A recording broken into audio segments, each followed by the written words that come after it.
ਪਿੰਡਰਾਂ ਵਾਲੇ ਦੀ ਸਪੀਚ ਅਕਸਰ ਉਹ ਮੈਂ ਵੀ ਸੁਣੀ ਆ ਕਿ ਅਸੀਂ ਜਿੰਦਾ ਹੱਥ ਨਹੀਂ ਆਵਾਂਗੇ। ਠੀਕ ਹੈ, ਸਾਨੂੰ ਮਾਰ ਕੇ ਕੋਈ ਚੱਕ ਕੇ ਲਿਜਾ ਸਕਦਾ। ਸਾਰੇ ਜਿਹੜੇ ਉਹਨਾਂ ਦੇ ਸੀਗੇ ਅਮੈਤੀ ਜਾਂ ਪੰਜਾਬ ਦੀਆਂ ਮੰਗਾਂ ਨੂੰ ਮਨਾਉਣ ਵਾਲੇ ਜਿਹੜੇ ਲੋਕ ਸੀ, ਕਹਿ ਰਹੇ ਸੀ ਮੰਗਾਂ ਮੰਨੋ, ਉਹ ਸਾਰੇ ਦ੍ਰਿੜ ਸੀਗੇ ਕਿ ਅਸੀਂ ਆਪਣੀ ਜਿਹੜੀ ਜਾਨ ਹੈ ਉਹਦੀ ਪਰਵਾਹ ਨਹੀਂ ਕਰਨੀ। ਕਿਹੋ ਜਿਹਾ ਮਾਹੌਲ ਸੀ ਉਹਨਾਂ ਦਿਨਾਂ 'ਚ, ਅਤੇ ਮੋਰਚਾ ਲਾਉਣ ਦੀ ਪਿੰਡਰਾਂ ਵਾਲੇ ਨੂੰ ਕਿਉਂ ਲੋੜ ਪੈ ਗਈ? ਜੇ ਕਿਤੇ ਸਾਹਮਣੇ ਮੋਰਚਾਬੰਦੀ ਦਿਖਾਈ ਦਿੰਦੀ ਹੁੰਦੀ ਤਾਂ ਫਿਰ ਫੌਜ ਨੂੰ ਬੜਾ ਸੌਖਾ ਹੁੰਦਾ ਵੀ ਇਹ ਬੜੀ ਜਲਦੀ ਉਹਨਾਂ ਦੀ ਜਿੱਤ ਕਰ ਲੈਂਦੇ। ਸਾਰੇ ਅਰੇਂਜਮੈਂਟ ਕੀਤੇ ਹੋਏ ਸੀ ਵੀ 2 ਘੰਟਿਆਂ 'ਚ ਅਸੀਂ ਖਤਮ ਕਰ ਦਿਆਂਗੇ। ਇਹ 72 ਘੰਟੇ ਹੋ ਤੱਕ ਇਹ ਲੜਾਈ ਚੱਲਦੀ ਰਹੀ। ਕਿਉਂ ਚੱਲੀ, ਕਿਵੇਂ ਚੱਲੀ, ਇਹਦਾ ਕਾਰਨ ਇਹ ਹੈ ਵੀ ਮੋਰਚੇ ਜੇ ਬਾਹਰ ਦੇਖਦੇ ਹੁੰਦੇ ਤਾਂ ਫਿਰ ਕਿਹਨੇ ਲੜਨ ਦੇਣਾ ਸੀ। ਸਟ੍ਰੈਟੇਜਿਕ ਤਰੀਕੇ ਨਾਲ, ਇਹੋ ਜਿਹੀ ਰਣਯੁੱਧਕ ਤਰੀਕੇ ਨਾਲ ਉਹ ਸਾਰੇ ਮੋਰਚੇ ਬਣਾਏ ਗਏ ਵੀ ਉਹਨਾਂ ਨੇ ਜਦੋਂ ਤਾਹਾਂ ਤੋਂ ਉੱਪਰ ਤੋਂ ਇਹ ਕਮਾਂਡੋ ਆਏ। ਕੋਸ਼ਿਸ਼ ਇਹ ਸੀ ਸਰਕਾਰ ਦੀ ਵੀ ਉੱਤੋਂ ਅਸੀਂ ਫੌਜ ਦੀ ਵੀ ਅਸੀਂ ਕਮਾਂਡੋ ਤਾਹਾਂ ਤੋਂ ਡਰੋਪ ਕਰਾਂਗੇ ਅਤੇ ਉਹ ਥੱਲੇ ਪ੍ਰਕਰਮਾਂ ਛੱਡਾਂਗੇ। ਉਹ ਇੱਕੋ ਦਮ ਇਹ ਦਰਬਾਰ ਅਕਾਲ ਤਖਤ ਦੇ ਭੋਰੇ ਵੱਲ ਜਾਣਗੇ ਜਾਂ ਅਕਾਲ ਤਖਤ 'ਚ ਵੜਨਗੇ ਅਤੇ ਸਾਰਿਆਂ ਨੂੰ ਜਿਵੇਂ ਆਪਾਂ ਖੱਡਾਂ 'ਚ ਚੂਹੇ ਫੜ ਲਿਆਉਣੇ ਆ ਤੇ ਇਸ ਤਰੀਕੇ ਨਾਲ ਫੜ ਕੇ ਅਸੀਂ ਲੈ ਆਵਾਂਗੇ। ਕੁਝ ਬੰਬ ਵੀ ਚਲਾਏ ਗਏ ਸੀਗੇ, ਜੋ ਮਸ਼ੀਨਾਂ ਦੀਆਂ ਗਰਾਰੀਆਂ ਨੇ ਉਵੇਂ ਦੇ ਕੋਈ ਬੰਬ ਤਿਆਰ ਕੀਤੇ ਹੋਏ ਸੀ, ਉਹਨਾਂ ਨੇ ਵੀ ਨੁਕਸਾਨ ਕੀਤਾ ਫੌਜ। ਉਹ ਤਾਂ ਛੋਟੇ ਹਥਿਆਰ ਹੀ ਸੀ, SLR, ਸਟੇਨ ਗੰਨਾਂ ਅਤੇ ਇਹ ਜਿਹਾ ਛੋਟਾ ਮੋਟੇ ਲੈਵਲ ਦਾ ਸੀਗਾ। ਉਸ ਦੇ ਨਾਲ ਹੀ ਇਹਨਾਂ ਨੇ ਸਾਰਾ ਨਿਊਟਰਲਾਈਜ਼ ਕੀਤਾ ਕਮਾਂਡੋਜ਼ ਨੂੰ। ਜਿੰਨੇ ਕਮਾਂਡੋ ਉਤਾਰੇ ਸੀ, ਕਮਾਂਡੋ ਤਾਂ ਵੱਧ ਹੀ ਨਹੀਂ ਸਕੇ। ਫੌਜ ਨੇ ਲੋਕਾਂ ਨੂੰ ਮਾਰਿਆ ਬਹੁਤ। ਉਸੇ ਕਰਕੇ ਫਿਰ ਪਿੱਛੇ ਹੱਥ ਬੰਨ੍ਹ ਕੇ ਵੀ ਕਈ ਨੌਜਵਾਨ ਉਹਨਾਂ ਦੇ ਪੱਗਾਂ ਨਾਲ ਬੰਨ੍ਹ ਕੇ ਫਿਰ ਪੁਆਇੰਟ ਬਲੈਂਕ ਉਹਨਾਂ ਨੂੰ ਗੋਲੀਆਂ ਚਲਾਈਆਂ ਗਈਆਂ। ਸੈਕੰਡ ਵਰਲਡ ਵਾਰ ਵੇਲੇ ਜਿਹੜੀ ਗੈਸ ਬੈਨ ਕੀਤੀ ਸੀ UN ਨੇ ਵੀ ਇਹ ਵਰਤਣੀ ਨਹੀਂ, ਇਹ ਮਾਰੂ ਗੈਸ ਹੈ, ਉਹ ਵੀ ਇੱਥੇ ਵਰਤੀ ਗਈ। ਜੋ ਧਰਮ ਯੁੱਧ ਮੋਰਚਾ ਲੱਗਿਆ ਸੀ ਉਹਦੀ ਤੁਹਾਨੂੰ ਖਬਰਾਂ ਬਣਾਉਣ ਲਈ ਰੋਜ਼ਾਨਾ ਉੱਥੇ ਜਾਣਾ ਪੈਂਦਾ ਸੀ ਹਰਿਮੰਦਰ ਸਾਹਿਬ ਦੇ ਵਿੱਚ। ਪਿੰਡਰਾਂ ਵਾਲੇ ਨੂੰ ਕੋਈ ਨਾ ਕੋਈ ਜਾਂ ਸਵਾਲ ਕੀਤਾ ਹੋਵੇ ਜਾਂ ਉਹਨਾਂ ਦੇ ਹਾਵ ਭਾਵ ਲੱਗੇ ਹੋਣ, ਉਹਨਾਂ ਨੂੰ ਲੱਗਦਾ ਸੀ ਕਿ ਹਰਿਮੰਦਰ ਸਾਹਿਬ 'ਤੇ ਕੋਈ ਹਮਲਾ ਹੋ ਜਾਵੇਗਾ। ਬਹੁਤ ਪਲਾਨਾਂ ਹੋਈਆਂ, ਕਮਾਂਡੋ ਵੀ ਅੰਦਰ ਜਾਣ ਦੀ ਪਲਾਨ ਸੀ ਸਾਰੀ, ਅਤੇ ਅਟੈਕ ਹੋ ਰਿਹਾ। ਅਟੈਕ ਦਾ ਤਾਂ ਬਿਲਕੁਲ ਪਤਾ ਲੱਗ ਗਿਆ ਸੀ, ਮਹੀਨਾ 2 ਮਹੀਨੇ ਪਹਿਲਾਂ ਸਭ ਨੂੰ ਪਤਾ ਸੀ ਅਟੈਕ ਹੋਣ ਵਾਲਾ। ਬਸ ਉਹਨੇ ਸੰਤ ਨੇ ਕਿਹਾ ਵੀ ਹੁਣ ਤਾਂ ਅਸੀਂ ਸ਼ਹੀਦੀਆਂ ਪਾਉਣ ਜਾ ਰਹੇ ਹਾਂ। ਸਾਨੂੰ ਵੀ ਲੱਗ ਰਿਹਾ ਸੀ ਆ ਸਾਹਮਣੇ ਬੈਠੇ ਜਿਨ੍ਹਾਂ ਨੂੰ ਅਸੀਂ ਰੋਜ਼ ਮਿਲਦੇ ਹੁੰਦੇ ਸੀਗੇ, ਜਿਹੜੇ ਉਹਦੇ ਨੇੜੇ ਦੇ ਬੰਦੇ ਨਾਲ ਬੈਠੇ ਸੀਗੇ, ਵੀ ਉਹਨਾਂ ਨੂੰ ਹੁਣ ਇਸ ਤੋਂ ਬਾਅਦ ਤਾਂ ਅਸੀਂ ਮਿਲਣਾ ਨਹੀਂ। ਸਾਨੂੰ ਇਸ ਗੱਲ ਦਾ ਅਹਿਸਾਸ ਹੋ ਗਿਆ ਸੀਗਾ ਵੀ ਉਹਨਾਂ ਨੂੰ ਵੀ ਅਹਿਸਾਸ ਸੀ ਵੀ ਅਸੀਂ ਇਹ ਗੁਰਬਚਨ ਜਗਤ। ਉਹਨਾਂ ਨੇ ਬਿਆਨ ਵੀ ਦਿੱਤੇ ਆ ਬਾਅਦ ਦੇ ਵਿੱਚ, ਲਿਖਤੀ ਰੈਪ 'ਚ ਹਿੰਦੁਸਤਾਨ ਟਾਈਮ 'ਚ ਉਹਦਾ ਆਰਟੀਕਲ ਛਪਿਆ। ਉਹਨਾਂ ਨੇ ਕਿਹਾ ਸਾਡੀ ਫੌਜ ਨੇ ਗੱਲ ਹੀ ਨਹੀਂ ਸੁਣੀ। ਫੌਜ ਨੂੰ ਇੰਨਾ ਮਾਣ ਸੀ ਆਪਣੇ ਆਪ 'ਤੇ ਵੀ ਜਦੋਂ ਅਸੀਂ ਤੋਪਾਂ ਦੀ ਗੜਗੜਾਹਟ ਹੋਏਗੀ ਅਤੇ ਇੱਥੇ ਤਾਂ ਲੋਕਾਂ ਦੇ ਲੋਕ ਬਿਲਕੁਲ ਸਾਹ ਸੁੱਕ ਜਾਣਗੇ। 6 ਨੂੰ ਸਵੇਰੇ ਤੱਕ ਇਹਨਾਂ ਨੇ ਕਾਫੀ ਕੁਝ ਕਲੀਅਰ ਕਰਤਾ ਸੀ, ਜਿਹਦੇ ਵਿੱਚ ਅਕਾਲ ਤਖਤ ਕਾਫੀ ਢਹਿ ਢੇਰੀ ਹੋ ਗਿਆ ਸੀ। ਗ੍ਰੇਨੇਡ ਸੁੱਟਣ ਦੇ ਬਾਅਦ ਫਿਰ ਜ਼ਖਮੀ ਹੋਏ ਲੋਕ ਭੱਜਣ ਲੱਗੇ ਤਾਂ ਪਾਸੇ ਉਦੋਂ ਫੌਜੀ ਖੜੇ ਸੀ ਜਿਨ੍ਹਾਂ ਨੇ ਗੋਲੀਆਂ ਚਲਾਤੀਆਂ। ਉਦੋਂ ਕਾਫੀ ਲੋਕ ਮਰੇ ਆ। ਉੱਥੇ ਆਪਣਾ ਉਹ ਨਿਸ਼ਾਨ ਸਾਹਿਬ ਲੱਗੇ ਆ ਮੀਰੀ ਪੀਰੀ ਦੇ, ਉਧਰਲੇ ਪਾਸੇ ਨੂੰ ਅਮਰੀਕ ਸਿੰਘ ਤੇ ਸੰਤ ਉਧਰ ਨੂੰ ਨਿਕਲੇ ਆ ਅਤੇ ਫਿਰ ਉਹ ਨਿਕਲਦਿਆਂ ਦੀ ਗੋਲੀ ਵੱਜੀ ਆ। ਨਾਲ ਕੁਛ ਹੋਰ ਸਿੰਘ ਸੀਗੇ ਅਤੇ ਇਸ ਕਰਕੇ ਉਦੋਂ ਪਿੱਛੋਂ ਇਹ ਮਾਰੇ ਗਏ ਆ। ਇਹ ਤਾਂ ਇੱਕ ਦੁਸ਼ਮਣਾਂ ਵਾਲੀ ਟੈਰੀਟਰੀ ਸੀ। ਇੱਥੋਂ ਤੱਕ ਸੀ ਵੀ ਜਿਹੜੇ ਅੰਦਰੋਂ ਫੜੇ ਜਾਂਦੇ ਸੀ ਉਹਨਾਂ ਨੂੰ ਪ੍ਰਿਜ਼ਨਰ ਆਫ ਵਾਰ ਦਾ ਵਾਰ ਕਿਹਾ ਜਾਂਦਾ ਸੀ। ਲਿਖੇ ਕੇ ਲਾਇਆ ਵਾ ਸੀ ਪ੍ਰਿਜ਼ਨਰ ਆਫ ਵਾਰ। ਬਹੁਤ ਲਾਸ਼ਾਂ ਦਾ ਬੁਰਾ ਹਾਲ ਹੋਇਆ ਵਾ ਸੀ, ਗਰਮੀ ਸੀ ਬਹੁਤ ਜ਼ਿਆਦਾ ਅਤੇ ਉਹਨਾਂ ਦਾ ਗਲ ਸੜ ਗਈਆਂ ਸੀ ਲਾਸ਼ਾਂ। 7 ਤਰੀਕ ਨੂੰ ਅਸੀਂ ਸਾਰਾ ਉਹ ਲਾਸ਼ਾਂ ਨੂੰ ਜਿਹੜੀਆਂ ਕੂੜੇ ਵਾਲੀਆਂ ਗੱਡੀਆਂ ਦੇ ਵਿੱਚ ਲਿਜਾਂਦੇ ਹੋਏ ਦੇਖਿਆ।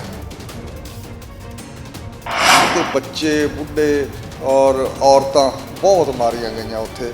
ਉਹ ਸਾਰੇ ਨਿਹੱਥੇ ਮਾਰੇ ਗਏ, ਉਹਨਾਂ ਦਾ ਕੋਈ ਹਿਸਾਬ ਕਿਤਾਬ ਨਹੀਂ। SGPC ਨੇ ਵੀ ਬਹੁਤਾ ਨਹੀਂ ਰੱਖਿਆ। SGPC ਦਾ ਰੋਲ ਕੋਈ ਬਹੁਤ ਇਮਾਨਦਾਰੀ ਵਾਲਾ ਰੋਲ ਨਹੀਂ ਰਿਹਾ ਕਦੇ।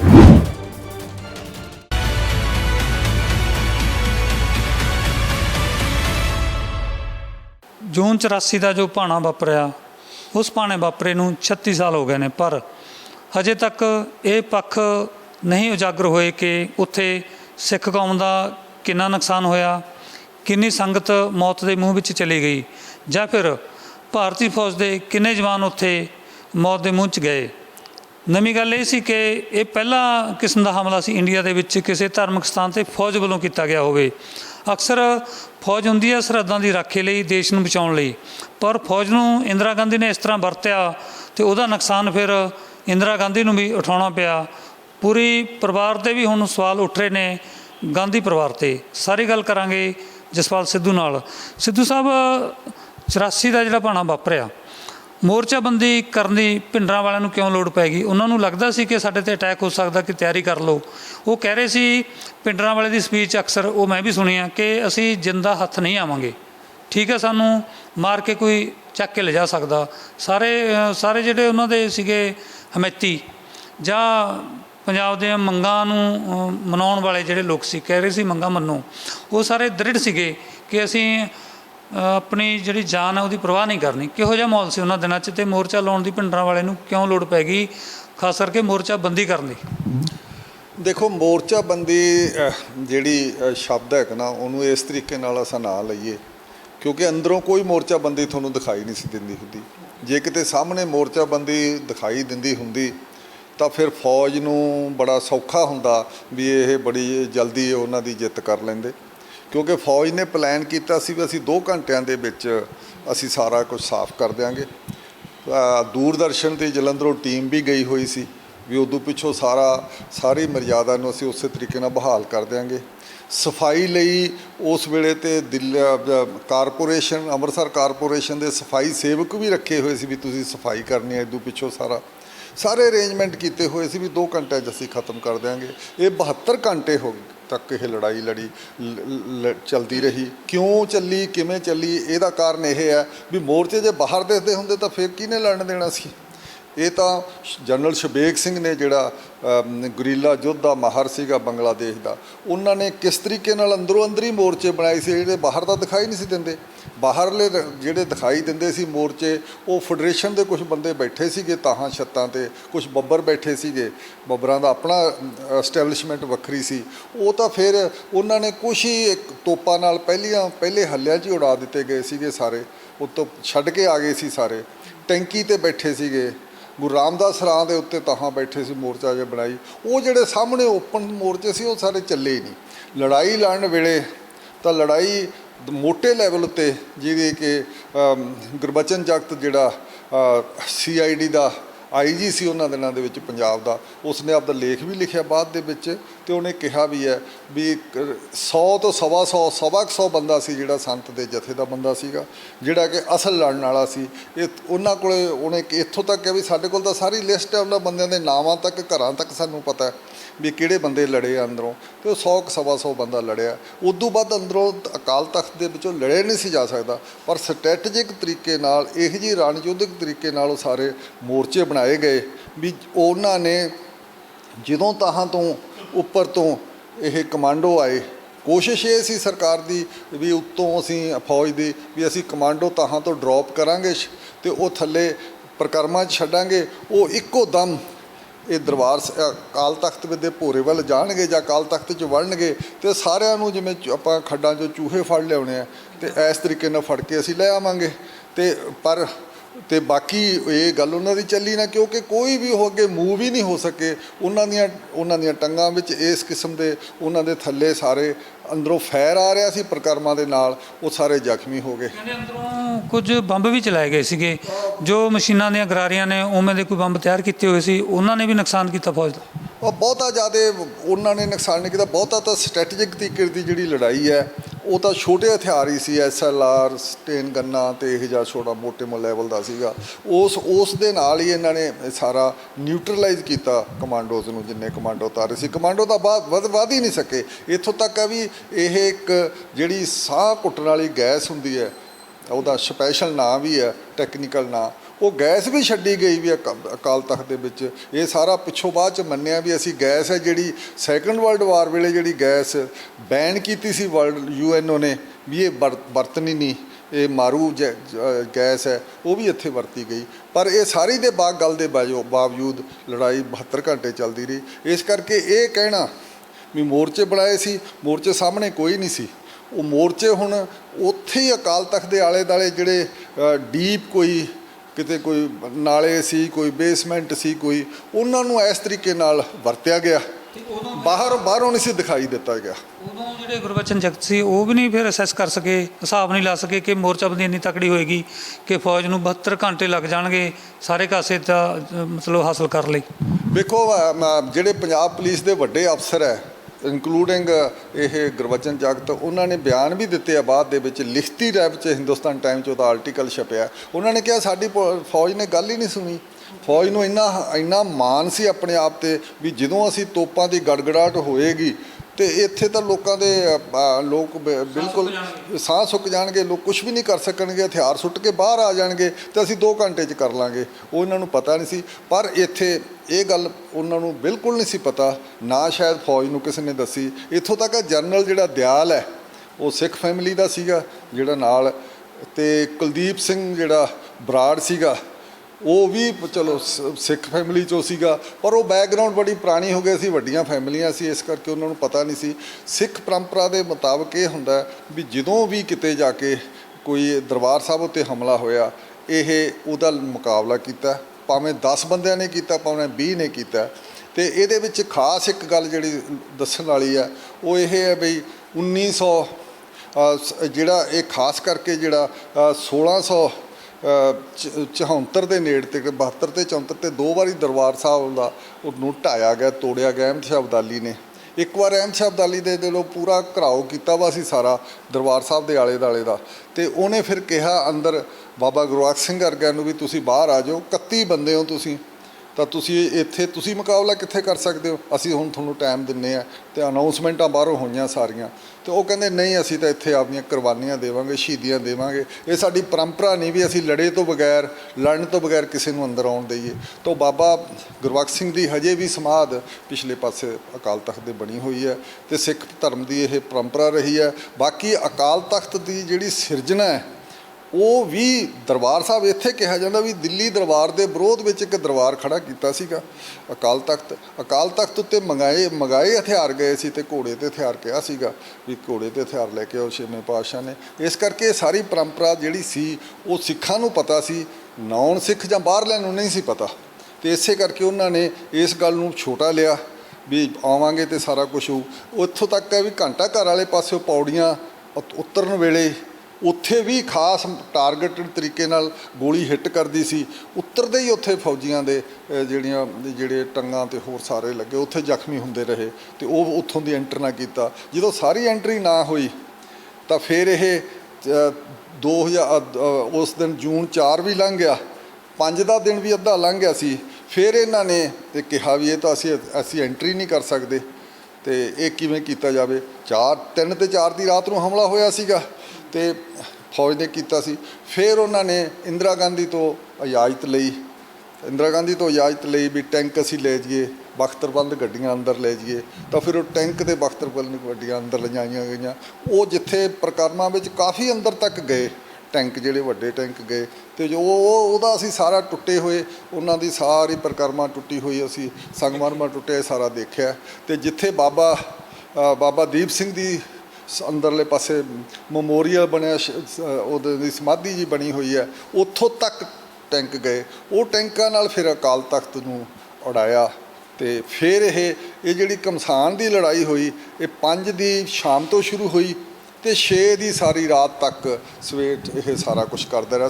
6 ਨੂੰ ਸਵੇਰੇ ਤੱਕ ਇਹਨਾਂ ਨੇ ਕਾਫੀ ਕੁਝ ਕਲੀਅਰ ਕਰਤਾ ਸੀ, ਜਿਹਦੇ ਵਿੱਚ ਅਕਾਲ ਤਖਤ ਕਾਫੀ ਢਹਿ ਢੇਰੀ ਹੋ ਗਿਆ ਸੀ, ਤੇ ਅੰਦਰ ਮਿੱਟੀ ਘੱਟਾ ਜਾਵੜਿਆ ਸੀ। ਜਨਰਲ ਸ਼ਬੇਗ ਸਿੰਘ ਦੀ ਸ਼ਹੀਦੀ ਪਾ ਗਿਆ ਸੀ, ਤੇ ਉੱਥੋਂ ਨਿਕਲ ਕੇ ਫਿਰ ਜਦੋਂ ਅੰਦਰੋਂ ਅਕਾਲ ਤਖਤ ਦੀ ਢਹਿ ਢੇਰੀ ਹੋਣ ਲੱਗਿਆ ਤੋਪਾਂ ਦੇ ਨਾਲ ਸਾਰਿਆਂ ਨਾਲ, ਤੇ ਫਿਰ ਇਹ ਨਿਕਲ ਕੇ ਆ ਕੇ ਜਿੱਥੇ ਆਪਣਾ ਉਹ ਨਿਸ਼ਾਨ ਸਾਹਿਬ ਲੱਗੇ ਆ ਮੀਰੀ ਪੀਰੀ ਦੇ ਉਧਰਲੇ ਪਾਸੇ ਨੂੰ ਅਮਰੀਕ ਸਿੰਘ ਤੇ ਸੰਤ ਉਧਰ ਨੂੰ ਨਿਕਲੇ ਆ, ਤੇ ਫਿਰ ਉਹ ਨਿਕਲਦਿਆਂ ਦੀ ਗੋਲੀ ਵੱਜੀ ਆ, ਨਾਲ ਕੁਛ ਹੋਰ ਸਿੰਘ ਸੀਗੇ।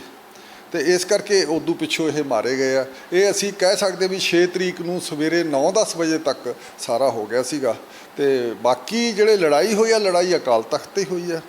ਹੋਰ ਥਾਵਾਂ ਤੇ ਛੋਟੇ ਜਿਹੜੇ ਖਾਸ ਕਿਸਮ ਦੇ ਮੋਰਚੇ ਬਣਾਏ ਹੋਏ ਸੀਗੇ, ਇਹ ਜਿਹੜੇ ਫੈਡਰੇਸ਼ਨ ਵਾਲੇ ਬੰਦੇ ਸੀ ਬਹੁਤੀ ਲੜਾਈ ਨਹੀਂ ਦੇ ਸਕੇ ਤੇ ਬੱਬਰ ਸਾਰੇ ਬਹੁਤ ਜਲਦੀ ਨਿਕਲ ਗਏ ਸੀ। ਜਿਹੜੀ ਬਾਗ ਵਾਲੀ ਗਲੀ ਕਿਹਾ ਜਾਂਦਾ ਸੀ ਇਹਨਾਂ ਦੇ, ਗੁਰੂ ਨਾਨਕ ਨਿਵਾਸ ਔਰ ਇਹਨਾਂ ਦੇ ਪਿਛਲੇ ਪਾਸੇ ਦੀ ਜਦ ਗਲੀ ਸੀ ਉਹਦੇ ਵੀ ਗਲੀ ਵਿੱਚ ਦੀ ਨਿਕਲ ਗਏ ਸੀ ਸਾਰੇ। ਨਿਕਲ ਕੇ ਬਾਅਦ 'ਚ ਉਹਨਾਂ ਨੂੰ ਫੌਜ ਨੇ ਫੜ ਲਿਆ ਕਿ ਉਰਾਂ ਪਰਾਂ ਚਲੇ ਗਏ ਸੀ ਉਹ? ਕਾਫੀ ਬੰਦੇ ਨਿਕਲਣ 'ਚ ਕਾਮਯਾਬ ਹੋ ਗਏ ਕਿਉਂਕਿ ਫੌਜ ਕੋਲੋਂ ਜਿਹੜੇ ਗਲੀਆਂ ਬਹੁਤ ਭੀੜੀਆਂ ਸੀ ਤੇ ਉੱਥੋਂ ਦੇ ਲੋਕਲ ਬੰਦਿਆਂ ਨੂੰ ਪਤਾ ਸੀ, ਫੌਜ ਨੂੰ ਨਹੀਂ ਸੀ ਪਤਾ। ਫੌਜ ਦਾ ਆਲੇ ਦੁਆਲੇ ਘੇਰਾ ਸੀਗਾ ਸਾਰਾ। ਤੇ ਪਰ ਉੱਥੇ ਫਿਰ ਉਹਨਾਂ ਨੇ ਮਾਰੇ ਕਿੰਨੇ ਗਏ ਇਹ ਬਿਲਕੁਲ ਕਲੀਅਰ ਨਹੀਂ ਹੈ। ਇਹ ਸਾਡੀ ਬਦਕਿਸਮਤੀ ਹੈ। ਨਾ ਤਾਂ ਸਾਡੇ 1947 ਦੇ ਵਿੱਚ ਕਿੰਨੇ ਹਿੰਦੂ ਸਿੱਖ ਇੱਧਰ ਪਾਕਿਸਤਾਨ ਵੱਲ ਮਾਰੇ ਗਏ, ਕਿੰਨੇ ਮੁਸਲਮਾਨ ਇੱਥੇ ਇੰਡੀਆ ਵੱਲ ਮਾਰੇ ਗਏ, ਕਿਸੇ ਨੇ ਕੋਈ ਗਿਣਤੀ ਦੋਨਾਂ ਮੁਲਕਾਂ ਨੇ ਨਹੀਂ ਕੀਤੀ, ਦੋਨਾਂ ਨੇ ਰਿਕਾਰਡ ਨਹੀਂ ਕੀਤਾ। ਇਹ ਵੀ ਇੱਥੇ ਵੀ ਕੋਈ ਰਿਕਾਰਡ ਨਹੀਂ ਹੋਇਆ। ਇਹ ਤਾਂ ਇੱਕ ਦੁਸ਼ਮਣਾਂ ਵਾਲੀ ਟੈਰੀਟਰੀ ਸੀ। ਇੱਥੋਂ ਤੱਕ ਸੀ ਵੀ ਜਿਹੜੇ ਅੰਦਰੋਂ ਫੜੇ ਜਾਂਦੇ ਸੀ ਉਹਨਾਂ ਨੂੰ ਪ੍ਰਿਜ਼ਨਰ ਆਫ ਵਾਰ ਕਿਹਾ ਜਾਂਦਾ ਸੀ। ਲਿਖ ਕੇ ਲਾਇਆ ਵਾ ਸੀ ਪ੍ਰਿਜ਼ਨਰ ਆਫ ਵਾਰ। ਕੁਝ ਦਿਨਾਂ ਬਾਅਦ ਲੋਕਾਂ ਨੇ ਪੁਆਇੰਟ ਆਊਟ ਕੀਤਾ ਫੌਜ ਨੂੰ ਵੀ ਤੁਸੀਂ ਤਾਂ, ਜਾਂ ਦਿੱਲੀ ਤੋਂ ਪੁਆਇੰਟ ਆਊਟ ਹੋਇਆ ਕੁਝ ਬੰਦਿਆਂ ਵੱਲੋਂ ਵੀ ਆਹ ਪ੍ਰਿਜ਼ਨਰ ਆਫ ਵਾਰ ਨਾ ਲਿਖੋ, ਸਾਡੇ ਲੋਕ ਇਹ ਜਿਹੜੇ ਫੜੇ ਗਏ ਅੰਦਰੋਂ। ਫਿਰ ਉਹਨਾਂ ਨੇ ਇਹ ਬਦਲਿਆ ਤੇ ਉੱਥੋਂ ਫੜ ਕੇ ਇਹਨਾਂ ਨੇ ਆਪਣੇ ਕੰਟੋਨਮੈਂਟ ਵਿੱਚ ਅੰਮ੍ਰਿਤਸਰ ਵਿੱਚ ਇੱਕ ਸਕੂਲ ਸੀ ਜਿਹੜਾ ਸੈਨਿਕ ਸਕੂਲ ਸੀਗਾ ਕੰਟੋਨਮੈਂਟ ਦੇ ਵਿੱਚ, ਉੱਥੇ ਇਹਨਾਂ ਨੇ ਟੈਂਪਰੇਰੀ ਜੇਲ੍ਹ ਬਣਾਈ ਸੀ। ਅੰਦਰੋਂ ਫੜ ਕੇ ਲੋਕ ਉੱਥੇ ਲੈ ਕੇ ਜਾਂਦੇ ਰਹੇ। 5 ਤਰੀਕ ਨੂੰ ਸੰਤ ਲੌਂਗੋਵਾਲ ਤੇ ਜਥੇਦਾਰ ਟੌੜਾ, ਗੁਰਚਰਨ ਸਿੰਘ ਟੌੜਾ ਤੇ ਹੋਰ ਜਿਹੜੇ ਲੀਡਰ ਸੀ ਉਹਨਾਂ ਨੂੰ ਕੱਢ ਕੇ ਲਗਾਏ ਆ। ਉਹਨਾਂ ਨੂੰ ਤਾਂ ਸਪੈਸ਼ਲ ਤੌਰ ਤੇ ਸਰਕਾਰ ਨੇ ਕਿਹਾ ਸੀ ਵੀ ਇਹਨਾਂ ਦੀ ਰਾਖੀ ਤਾਂ ਰੱਖੀ ਜਾਵੇ। ਕਰਨਲ ਆਦਰਸ਼ ਸ਼ਰਮਾ ਜਿਹੜਾ ਜਿਹਨੇ ਇੰਟਰਵਿਊ ਡੇ ਐਂਡ ਨਾਈਟ ਨੂੰ ਵੀ ਦਿੱਤੀ ਹੈ, ਸਾਰਾ ਰਿਕਾਰਡ ਪਿਆ ਸਾਰਾ ਕੁਝ, ਉਹਨੇ ਕਿਹਾ ਵੀ ਮੇਰੀ ਤਾਂ ਡਿਊਟੀ ਸੀ, ਮੈਂ ਇਹਨਾਂ ਨੂੰ ਕੱਢ ਕੇ ਲਿਆਉਣਾ। ਉੱਥੇ APC ਜਿਹੜੀ ਇੱਕ ਬਖਤਰਬੰਦ ਗੱਡੀ ਸੀ ਲਿਆਂਦੀ, ਉਹ ਉਸ ਨੂੰ ਇਹਨਾਂ ਨੂੰ ਲਿਜਾਣ ਲਈ ਲੈ ਕੇ ਆਏ ਸੀਗੇ, ਫਿਰ ਲਿਆਂਦਾ ਇਹਨਾਂ ਨੂੰ ਲਿਜਾਇਆ ਗਿਆ। ਪਰ ਇਹ ਜਿਹੜਾ ਸਾਰਾ ਜਦੋਂ ਮਾਰਮਰਾਈ ਜ਼ਿਆਦਾ ਹੋ ਗਈ ਤਾਂ ਫਿਰ ਫੌਜ ਨੇ ਲੋਕਾਂ ਨੂੰ ਮਾਰਿਆ ਬਹੁਤ। ਉਸੇ ਕਰਕੇ ਫਿਰ ਪਿੱਛੇ ਹੱਥ ਬੰਨ੍ਹ ਕੇ ਵੀ ਕਈ ਨੌਜਵਾਨ ਉਹਨਾਂ ਦੇ ਪੱਗਾਂ ਨਾਲ ਬੰਨ੍ਹ ਕੇ ਫਿਰ ਪੁਆਇੰਟ ਬਲੈਂਕ ਉਹਨਾਂ ਨੂੰ ਗੋਲੀਆਂ ਚਲਾਈਆਂ ਗਈਆਂ। ਇੱਥੋਂ ਤੱਕ ਹੈ ਵੀ ਜਿਹੜਾ ਸਰਾਵਾਂ ਦੇ ਵਿੱਚ ਕਈ ਵਾਰ ਤਾਂ ਸਰਾਂ ਵਿੱਚ ਲੋਕ ਇਕੱਠੇ ਕਰ ਲਏ ਇੱਕ ਥਾਂ, ਕੁਝ ਜਿਹੜੇ ਵੱਡੇ ਲੀਡਰ ਨੂੰ ਲੈ ਗਏ ਉਦੋਂ ਪਿੱਛੋਂ ਲੋਕਾਂ ਨੂੰ ਇਕੱਠੇ ਕਰ ਲਿਆ ਤਾਂ ਤਾਹਾਂ ਤੋਂ ਫਿਰ ਗ੍ਰਨੇਡ ਸੁੱਟੇ ਗਏ। ਗ੍ਰਨੇਡ ਸੁੱਟਣ ਦੇ ਬਾਅਦ ਫਿਰ ਜ਼ਖਮੀ ਹੋਏ ਲੋਕ ਭੱਜਣ ਲੱਗੇ ਤਾਂ ਪਾਸੇ ਉਦੋਂ ਫੌਜੀ ਖੜੇ ਸੀ ਜਿਨ੍ਹਾਂ ਨੇ ਗੋਲੀਆਂ ਚਲਾਤੀਆਂ। ਉਦੋਂ ਕਾਫੀ ਲੋਕ ਮਰੇ ਆ, ਜਿਹਦੇ ਵਿੱਚ ਗੁਰਚਰਨ ਸਿੰਘ ਜਿਹੜਾ ਖਾਸ ਕਰਕੇ ਸੰਤ ਲੌਂਗੋਵਾਲ ਦਾ ਰਾਈਟ ਹੈਂਡ ਗਿਣਿਆ ਜਾਂਦਾ ਹੁੰਦਾ ਸੀ, ਸੈਕਟਰੀ ਸੀ ਉਹਨਾਂ ਦਾ, ਉਹ ਮਾਰਿਆ ਗਿਆ।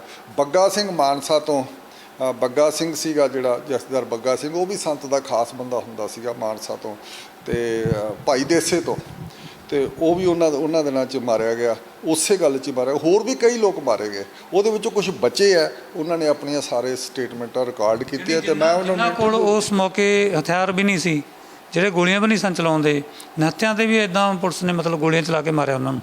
ਬਹੁਤੇ ਬੰਦੇ ਜਿਹੜੇ ਨਾ ਲੜਨ ਵਾਲੇ ਬੰਦੇ ਤਾਂ ਮਰੇ ਹੀ ਆ ਅੰਦਰ, ਜਿਹੜੇ ਬਾਕੀ ਜਿਹੜੇ ਮਰੇ ਆ ਉੱਥੇ 'ਚ ਇਹ ਕਿਹਾ ਜਾਂਦਾ ਵੀ 2000 ਮਰੇ, 4000 ਮਰੇ, 5000 ਮਰੇ, ਇਸ ਕਿਸਮ ਦਾ ਜਿਹੜਾ ਅੰਕੜਾ ਚੱਲੇ ਜਾਂਦਾ। ਜਿਵੇਂ ਸਿੱਖ ਹਜੇ ਤੱਕ ਕਹਿੰਦੇ ਵੀ ਸਾਡਾ ਅੰਦਰ ਨਿਹੱਥੇ ਲੋਕ ਜਿਹੜੇ ਗੁਰੂ ਅਰਜਨ ਦੇਵ ਜੀ ਦਾ ਇੱਕ ਦਿਨ ਪਹਿਲਾਂ ਸ਼ਹੀਦੀ ਦਿਵਸ ਕਰਕੇ ਲੋਕ ਬਾਹਰੋਂ ਆਏ ਹੋਏ ਸੀਗੇ, ਜਿਹੜੇ ਅੰਦਰ ਉੱਥੇ ਮਾਰੇ ਗਏ ਉਹਨਾਂ ਵਿੱਚੋਂ ਸਾਰੇ ਬਿਲਕੁਲ ਉਸ ਧਾਰਮਿਕ ਸ਼ਰਧਾਲੂ ਆਏ ਹੋਏ ਸੀਗੇ, ਉਹ ਲੜਾਈ ਵਾਲੇ ਹੈ ਨਹੀਂ ਸੀਗੇ। ਇਸੇ ਕਰਕੇ ਬਾਅਦ ਵਿੱਚ ਕਈ ਦਿਨ ਤੱਕ ਹਰੇਕ ਕਮਰੇ ਵਿੱਚੋਂ ਲਾਸ਼ਾਂ ਮਿਲਦੀਆਂ ਗਈਆਂ।